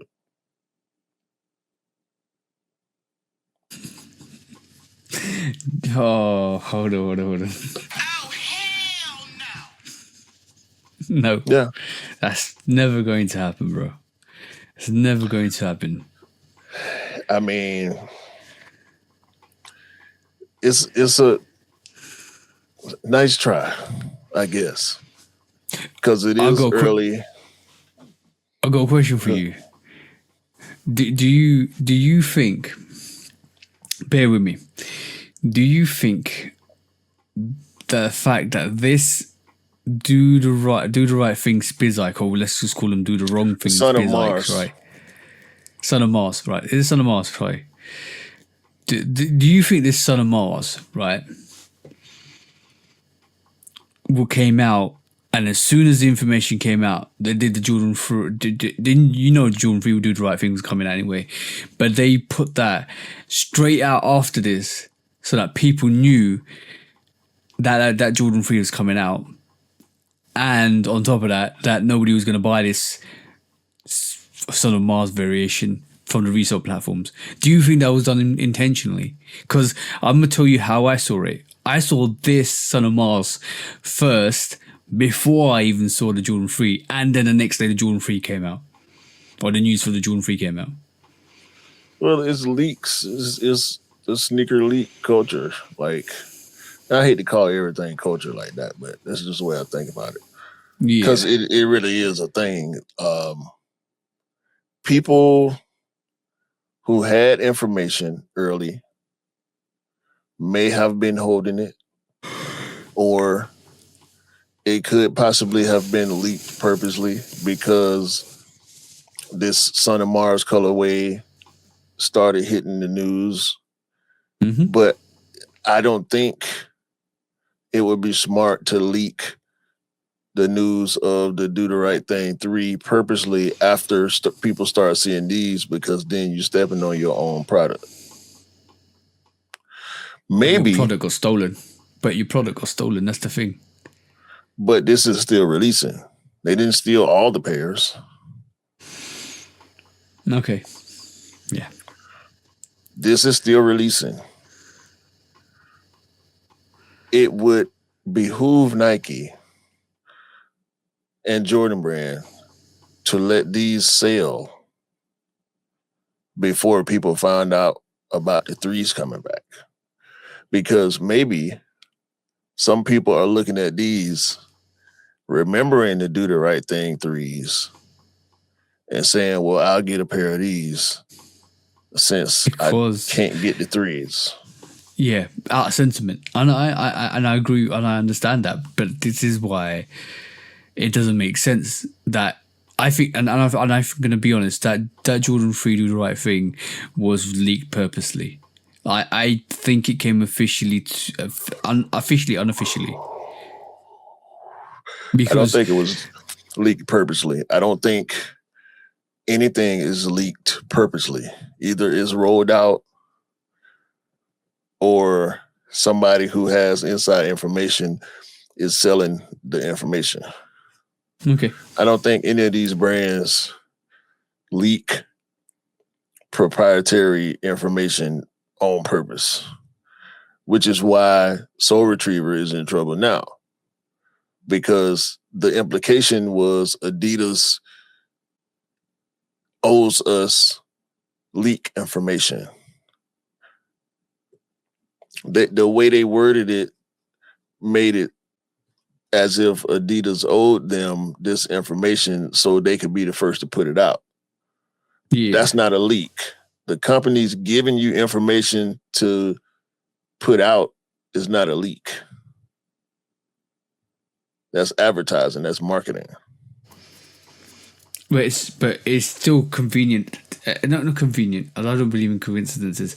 It's interesting timing because I agree with you. To sell the Son of Mars, do the right thing.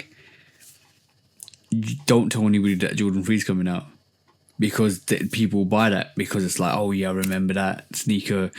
But a lot of pairs of those got stolen, and a lot of those pairs are going for like you said, in the high hundreds or the low thousands, right? And the brand knows it, and they're probably not happy with it. But I'm not saying that they purposefully released the information on that Jordan 3. Maybe they want to hurt the resellers, but I'm not saying that they released that information purposefully. Maybe they want that sneaker to tank in the resale market, but I'm not saying, because they would have got paid. They would have got paid for that through insurance because obviously they're insured. Yeah, but I'm not saying that they're trying to hurt the people that stole these sneakers, so they're not worth nothing. I'm just saying that the Jordan 3 do the right things coming out next year. and that information came out the day after we saw the Son of Mars. Believe in what you will. I just think it's a coincidence, bro. I don't. That don't make good sense to me. Like as far as proprietary information goes, I don't think anybody should. And let me take back a statement. Can I believe that some companies leak information to these media outlets? Yes, I can believe that. Do I think this makes sense for a company to do? No. And to try to step on resale is not our priority as a company. What's gone is gone. Like you said, we got the insurance to cover that. Yeah. What's the point of trying to step on resale with retail products? What we sell it for is what we sell it for. Yeah, no. I know. It makes no business sense of doing what you do, having information leaks the day after you know that Son of Mars is coming out, because right this moment in time, people are like, F the Son of Mars. I'm waiting for the next pair that's coming out next year. Exactly. Yeah. I 100% agree with that notion. But what happened is not what's supposed to happen. So we're trying to figure out why that happens, but it's probably coincidental, like you said. But the skepticism in me is thinking something else. Maybe it's not coincidental. Maybe it's an insider giving information to these leakers just because it's do the right thing. Yeah. Hey, the 3's coming back next year. Oh, really? You ain't got to give me no color code or nothing. We already got pictures of it. Boom. Do the right thing coming back. I heard the do the right thing coming back next year. Oh, what would be quite interesting if something's different on it.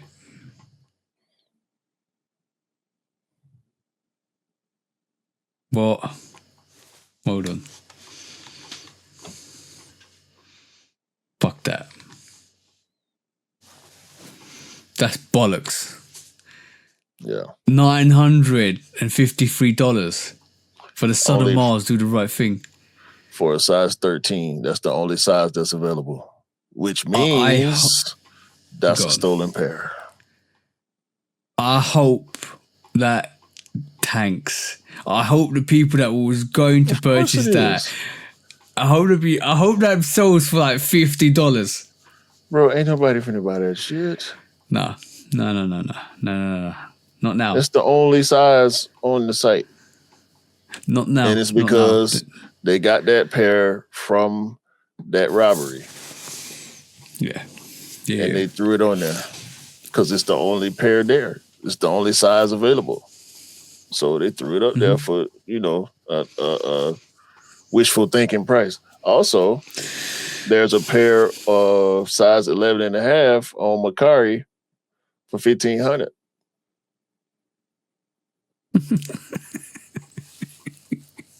There's also a pair on eBay for $313. Another pair on eBay for $180. Oh no, that's an old pair. So, no, it can't be. Size 14. It says pre-owned. I guess they got it from the robbery and wore it, and now they want to get rid of it. There's another pair. Oh no. This is 2013. There's a pair for 2020, or 220 rather. So I guess maybe that's an old pair. Ain't nobody wanting no shoe from 2013, bro. That's done. No. That's a 13-year-old shoe. Whatever happened, if it's a coincidence, if it's done out of spite, if it's to shank the resale, whatever it is, nobody's buying that Son of Mars. That's gonna go for under $100 eventually, because people realize that Jordan 3 Do the Right Thing is coming out next year, and that sneaker will go crazy. That sneaker is about to go crazy next year. Next quick strike. Yeah. Okay. We'll make him quick. Steph Curry is selling all of his pairs of the free agent sneaker run. Is that the way you say it? Or the free agent run? Yeah, the free agent run. He's selling all of his pairs to through Sotheby. Is that Sotheby? Yeah, that's the one. Let me share the tab first of all. Add this to stage. Let me take mine down. Okay, cool. He's selling his pair, and I think he's donating the free sneaker agents period to the proceedings going to Oakland-based Learn Play Foundation, which is absolutely awesome. So shout out to Steph Curry for doing that. That's absolutely amazing. But no, he also did this week. This is the first Jordan he signed. He signed the Jordan 12 Flu Games, which is absolutely dope. So is that an indication of where he might end up, bro? Because we still don't know where he's going to end up. Oh no, he been wearing a lot of Kai's, the Kai 3s. He wearing all the new colorways because Kyrie still ain't playing. So we'll see, man. I'm done speculating about Steph. I'm kind of off talking about Steph in general. This is news that I feel like deserve to be mentioned. But other than that, yeah, that's why I stopped Curry Watch after a while, because it's like, okay, he wearing different shoes, y'all. Yay. Yeah. It's going to be interesting to see where he ends up. It's spin the wheel now at the moment. It's definitely spin the wheel because you could end up anywhere. Let's be honest.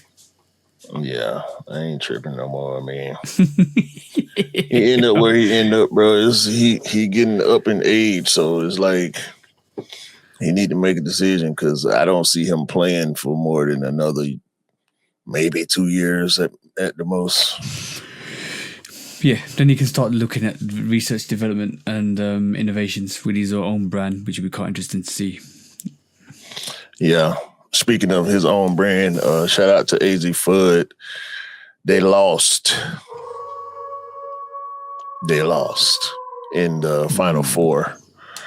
Got beat by a better team. South Carolina and Don Staley went to the championships, and they lost to UCLA. So congratulations to the UCLA women's basketball team winning the national championship. And also shout out to the Michigan men's basketball team who won the men's college championship.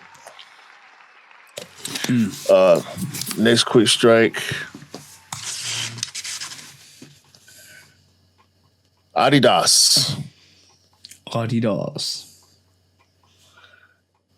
is copying again with this United Airlines Samba. We saw Delta do collabs with Nike, a couple of collabs Nike had with Delta and also the post office. Don't let me see a UPS or FedEx Samba come out next. But, or a 7-Eleven or what you call it, the bro, yeah. That's crazy. Yeah. That's wild. Delta is the better airline. So I'm just gonna be petty with this one. I don't really care about this. But 100th anniversary of United Airlines Samba. Yeah, y'all do it that, which I will. And also another Samba celebrates Milwaukee's 414 Day. 404 Day has been a thing I never heard of. 414 Day. Maybe it's because I'm not from Milwaukee. I don't know. But this Samba, dubbed the Viewfinder, comes with a ticket to Summerfest, which is a festival that happens in Milwaukee. What y'all doing? Do you know when it started? When? 2010. Yeah, I think we've been doing 4 Day a little longer than that. I don't know. That's just a city pride thing for me. But yeah, they're selling concert tickets or festival tickets with the shoe. I think that's a bit of a cheat code there because Sambas ain't quite as popular as they used to be. It's a decent looking shoe though. I can't be mad. Plus my wife wears Sambas now. But I don't think she cared too much about Milwaukee. And I did want to give a shout out to Adidas because I saw these jeans and I thought they was pretty cool. The Adidas. I like them. Adilinium.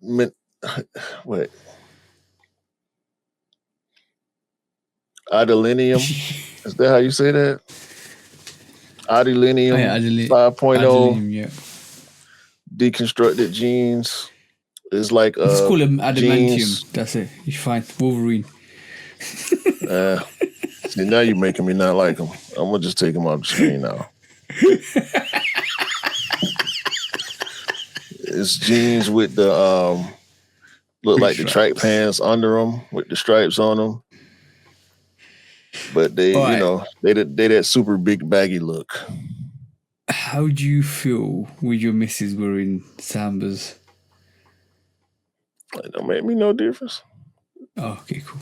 Buy what you like, wear what you like. Yeah, that's the one. Yeah, I just wanted to know. It's interesting. We did this already, bro. I've been said that. Oh, yeah, we did. It's always good to reiterate. Okay, cool. Should we move on to the last one, bro? Yeah, last quick strike. Right, so Big Cat. Oh, and it's ironic that this happened as well. So, your favorite person, Ronnie Fig. Oh my God! Can I say he's your favorite? Is that your favorite person? No, maybe not. He's designing, or he's going to issue a book detailing his sneaker designs. So, how much do you believe in that to be his own design work? I don't know. There's a lot of allegations out there about his design innovations and all that stuff. How we had the hold on, let me sort this out. Hey? It's just colorways, bro. No, I saw Yeah. how the window kept opening up on you. It's just colorways, man. I mean, I don't keep up with what he does enough to say that he's changed or how many changes in designs or silhouettes that he's done. Yo, this is what I meant. Sorry. Shout out to Ryan Joan Kesley. He's basically said Kelsey. Kelsey. John Kelsey, sorry. Nice. Thank you for correcting me. He says you mean other people's designs which have been slightly tweaked. That's what I'm getting. We know about that biker jacket as well. That's what I was trying to say. Yeah. But also that's not the only thing I wanted to kind of say is this bro. Hold on, I just messed it up. This bro. Central C debuts his custom Gap hoodie at Coachella. Sorry. Let me get it. Yeah, let me say that. Look at that. That's the big cap. That was all about. CAP rather than GAP. The big cap. What do you think, bro? I just want to have a laugh. What is wrong with him? Like, he just looks so different. I don't know. Yeah, CAP, the big cap. I don't know. I just wanted to kind of showcase two stars of the lifestyle and all of that stuff, bro. Ronnie Fig, your favorite artist, and Central C, apparently my favorite artist.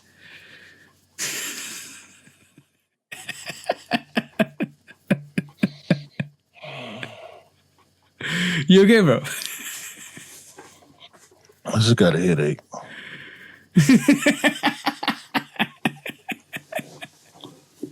Oh my god, man. Yeah.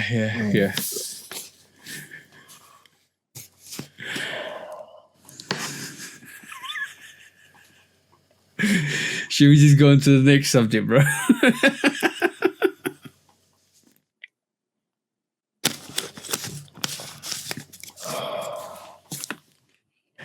Who do these people think they are?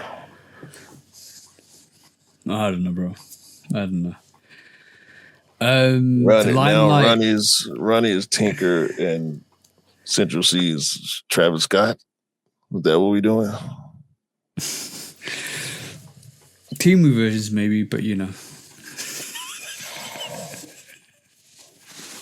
Everybody has their little time, bro. Everybody has their time. But Ronnie if you Fight need to get a fucking haircut, first of all. And Central C need to realize the phrase cap is negative. It's not positive. That's what You I was run actually around thinking, bro. with a jacket that's got cap big as hell across the chest. Ironically, works well for him. Bro. The thing with that situation was, number one, he didn't realize. I know why he changed the G to C, Central C, obviously, or Coachella. You see what I'm saying? Ironically, I mean, you can never see at the front of that CAP. That's fine. Think of another C word with 4 letters that we can put on him. Cool, I like to stay over there. Right. But the irony of the fact that he's actually wearing cap on the hoodie, and he's probably the biggest cap out He's there. a cap ass motherfucker. I'll say it for you. That one there. Right, cool. Have you seen anybody wearing his Air Force Ones or them dumbass tracksuits for some reason Nike let him make? Or his 95s. They shouldn't keep him away from Nike. He need a Gap deal. Just give him a Gap deal and he can cap his way wherever Gap should try and make him sell Kanye's old puffer jackets.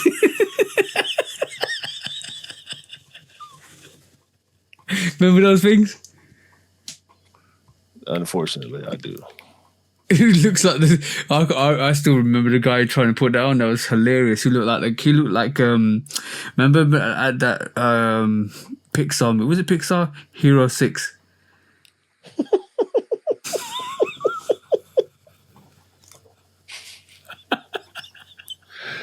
I never seen that movie before, but I know exactly what you're talking about. The big round robot. Yeah. They should have called them the Hero 6 jackets. It would have been amazing. They should have actually done a collaboration with the studio. That would have been amazing. He would have sold out. Should have called it the See You Next Tuesday jackets. Or a big cap in front of the jacket. Stitched cap in front of the jacket. You're done, bro. Oh my God, bro. You can refurbish those. Put a CAP. Put a CAP in front of it or behind it. Or on the sleeves. Or if you put the sleeves together like this, you can suppose that CAP.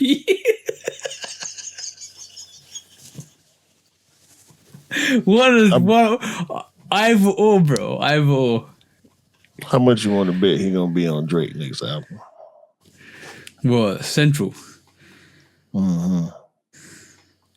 Doesn't matter. Who's listening for Drake? They deserve each other. Very much so. Well, that is if Drake actually wins something for once, like his court case. We don't need to get into him. That was just a thought that was in my mind. He seemed like the type of dude that he'll want to collaborate with for sure. He's done that before. He's collaborated with Central Cee before. For some reason, Kevin Durant keep running over there and standing next to him. Stop. Weirdos with weird behavior, bro. He's a fan. And that one too. All right, cool. Let's do our last. Not last subject, but our favorite subject. Let's go. Mm-hmm. When resale is too high. Damn resellers. Order. When hype beats go too far. These damn hype beasts. Order in the court. Order. The back door opens. Guilty. It's time for Order in the court. the sneaker court of public Guilty. opinion.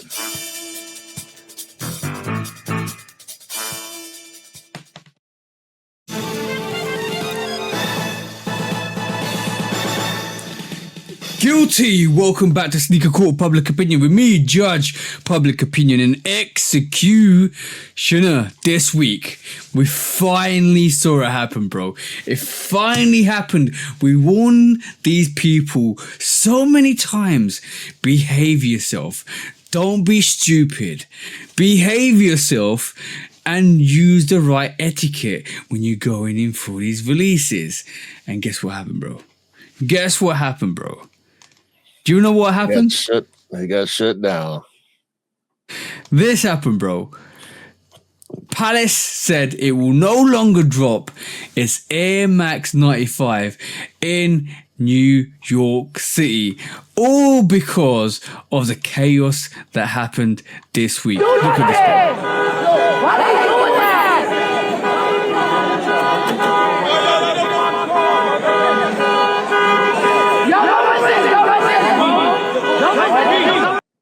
It says Palace Nike Air Max 95 released in Soho turned into absolute chaos, crowds floating around, chasing after wristbands, police flooding the block. A couple of guys got dragged off by the NYPD.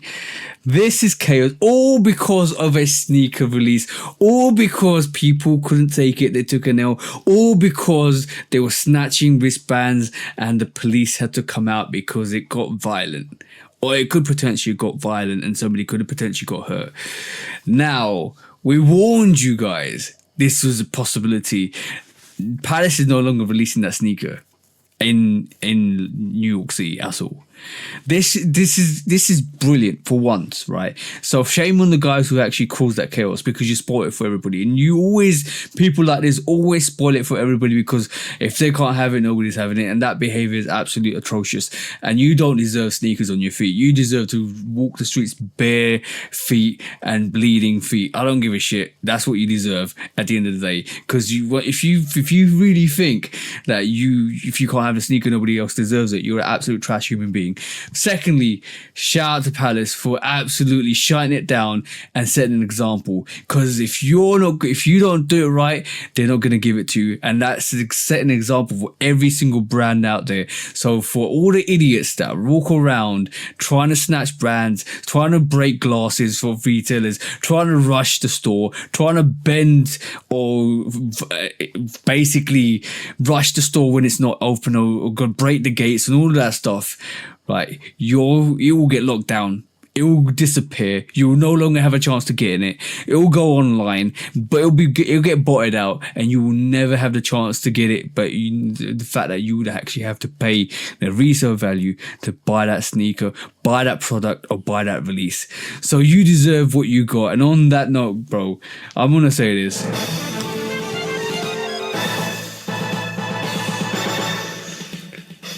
Guilty for the guys and the ladies and gentlemen and the public that actually caused the chaos. And round of applause, massive round of applause to Palace for shutting that down for the safety concerns and telling the people in New York City that they ain't going to get the sneaker anymore. Round of applause. What you want to say, bro? The people who's causing the chaos are probably all resellers anyway. Yeah. They ain't wearing no cool sneakers. They probably wearing Crocs and Skechers and shit. Or 9 times out of 10, if it's not a Croc, it's gonna probably be a GR. Mm-hmm. The only reason they're interested in the collabs is to resell them. And like you said, in a lot of cases, those are the people who have the mentality of, if I can't get it, ain't nobody gonna get it. Mm-hmm. We saw the same thing with the Ducks of a Feather release. We've seen it with Unions. We've seen it. I saw it happen with GRs, where the store shut down the line and switched up the whole release process because people can't control their emotions over sneakers. Yeah. It's just sad. It's not. It is really sad. It's not needed. It doesn't belong in the community. Those people don't belong in the community. The capitalism behavior for some of these people that actually rush out to try and get these sneakers to resell for a higher value, a monetary value. I hope you just get burnt in terms of the long run. Like, you get that sneaker and you can't resell it. Just like all the idiots that have bought like Black Cats and Yeezys and they can't sell them anymore because nobody wants them, and they realize that they can't sell them and they're losing a lot of money. I hope it happens to you. Simple as. You need to say something? Oh man, that's it. That's it. Simple Give as. them Skechers. They don't even deserve Skechers, bro. No, they do deserve Skechers. All the Skechers in the world. Lifetime supply. They just deserve walking on glass bare feet. Simple as. Give them some. Let them have the Son of Mars from the train. When resale is too high. Damn resellers. Order. When hype beats go too far. These damn hype beasts. Order in the court. Order. The back door opens. Guilty. It's time for Order in the court. the sneaker court of public Guilty. opinion.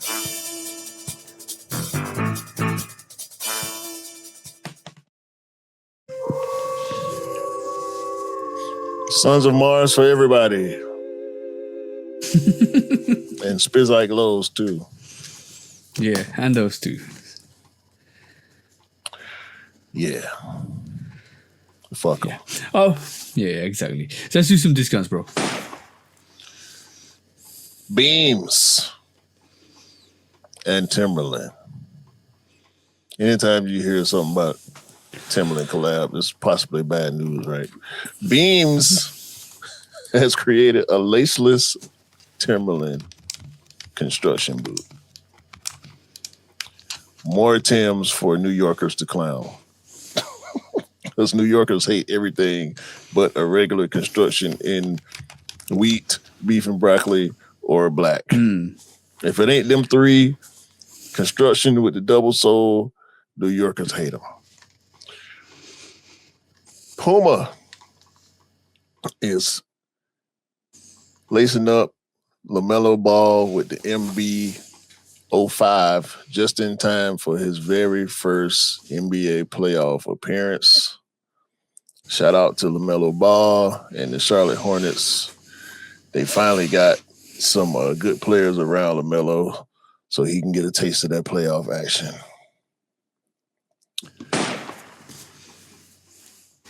Nike Dunk Low, Mario and Luigi. Mario and Luigi cannot save the Nike Dunk Low. They can only save the princess. Yeah. Peach. Dennis Rodman.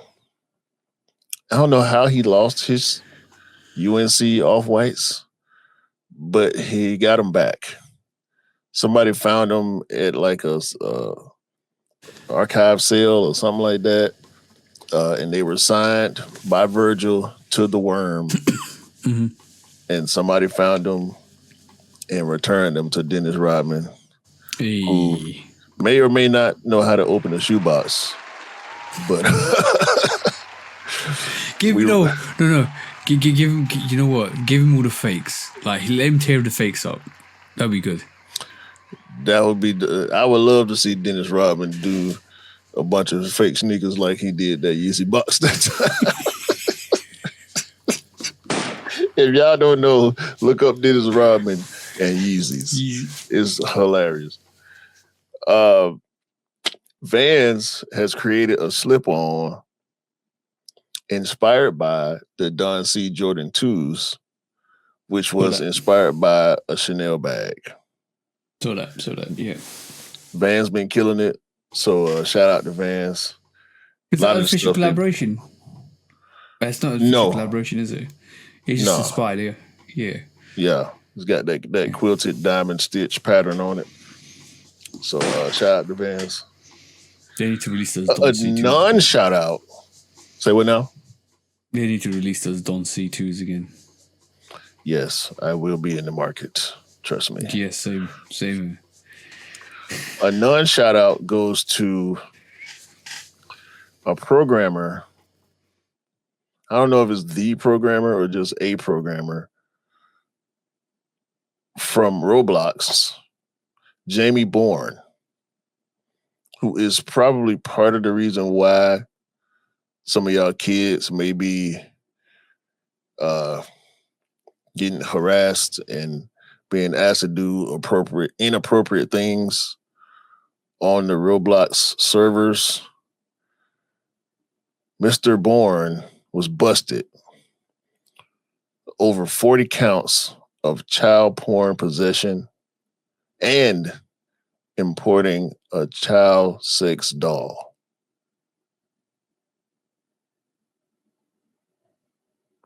You heard it right. He's a nasty motherfucker. Get his punk ass off the street. Throw the library at this fool. Put his ass under the earth. Please hide this motherfucker. No. People like him. Give him to Son of Mars and send him to Mars. Man, send that motherfucker to the sun. One-way ticket. Sun to Mars, yeah. Burn pure evil. I mean, he looked like a nasty motherfucker. He looked like he ain't never had a girlfriend, will never get a girlfriend, don't deserve a girlfriend. Piece of shit. Scum of the earth. Yeah. Well, just be careful with people if you got children on Roblox as well. No. You know what? Just be careful letting your kids on the internet. No place is safe on the internet. Right, especially these gaming servers with chat and video and all that. You got to monitor that shit. Bunch of nasty motherfuckers out there who gonna be asking your kids to do inappropriate shit. The worst. Some of the worst motherfuckers on the planet have sexual desires for children. Yeah. That go for all y'all motherfuckers. Yeah. Angel Reese's mom, much like her and her brother, Juju, was also a hellified rebounder. In college, in 1992, Angel Webb Reese, yes, she named her daughter after herself.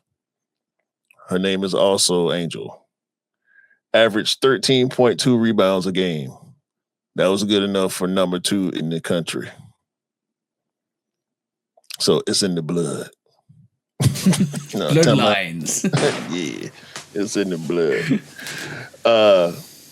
The Nike Sabrina 4 is coming in July. And in my opinion, it looks a lot better than the 3s. So shout out to Sabrina Ionescu. Wallow267 has created a brand, and he dropped some sneakers. They sold out. I don't know how many pairs it was. I feel like it was probably a little more limited, which is attributed to the quick sellout. And I think that was strategic to not say how many pairs. But it's called... That's a good question. Go on, Karen. I'll ask you a question after. Go on. The brand is called Airplanes and Hotels. Okay. And it's spelt with minimal vowels. There's only one vowel in the whole spelling of the brand. It's ARPLNSNHOTLS. Airplanes and Hotels. That sounds so weird. That's the question now. The question quickly is, if you sell out a sneaker, right, doesn't matter about the volume, is it a successful release?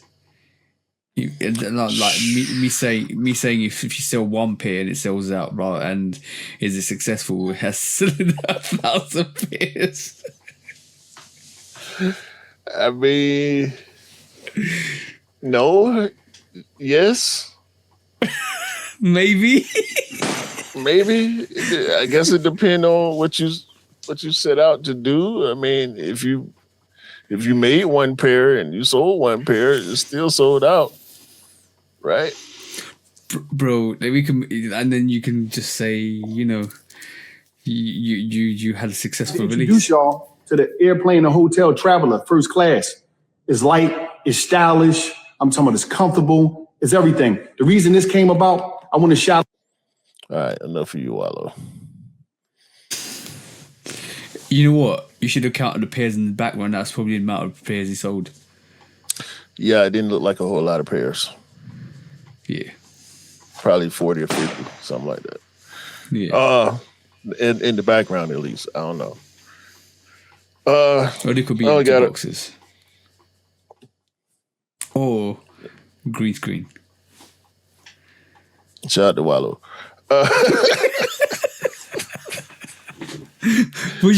Honest opinion, what do you think of the sneaker though? I don't like it. It looked like it only belongs in airplanes and hotels.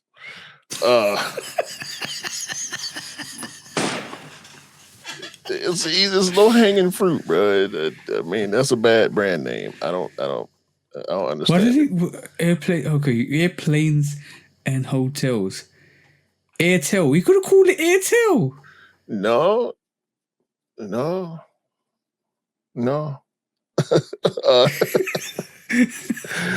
Reebok and Sneaker Politics have a collaboration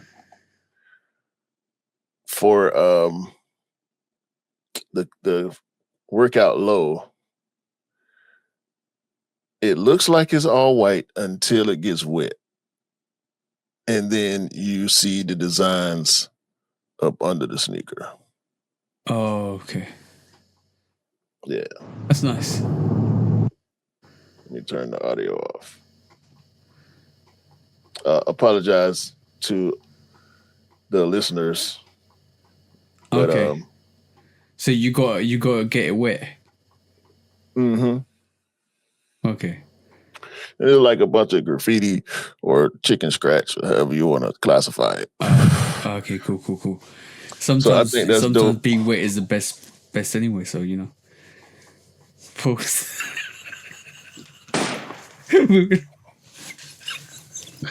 That's not a pause, by the way.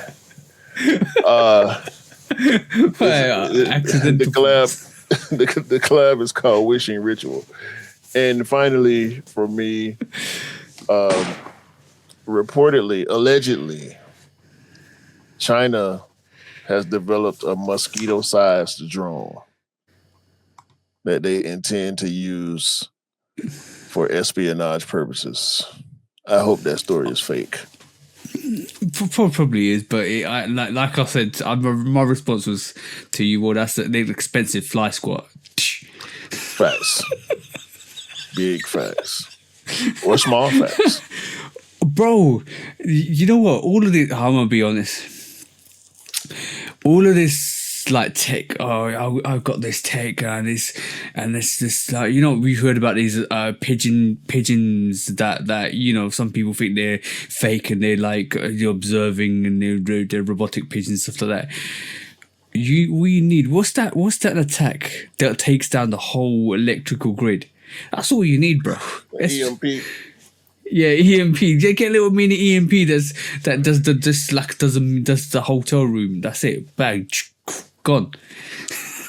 You know, because it's going to shut off all electricity. It's not.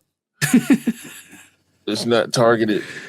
It's unless it was a small version that only does a radius of 3 meters. It's still going to knock out everything in the radius. It's going to knock out the TV. It's going to knock out the microwave. And who cares about TV? EMPs short circuit electronics. Everything. No. So everything, the iron ain't going to work. Ain't nothing going to work. Your phone's dead too. Explode. Yeah, your phone done. Your watch done. Everything. Don't have the J Balvin tools on. The sneakers ain't gonna light up no more. Yo, bro, even that microchip in your brain, if you've actually gone through that procedure, it's done. Yeah. The chip they put in us with the COVID vaccine is gonna short circuit everything. Maybe that's a good thing. Yeah. Hey, that was the discounts. But you know what? Let's do this.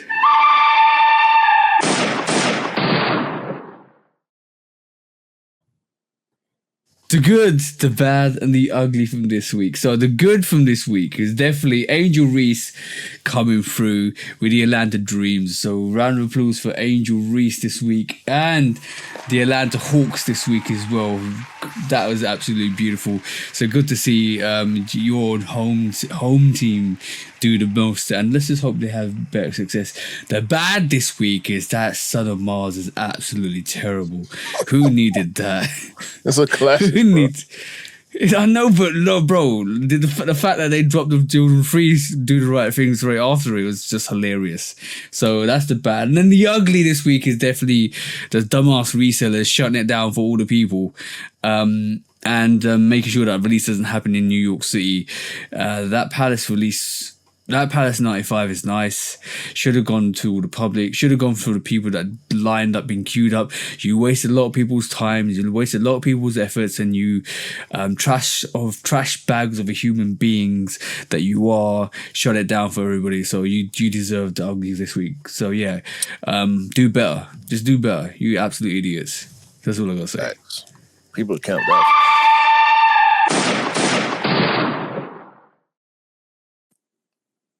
Sorry, bro. What did you say? People camped out for that, didn't they?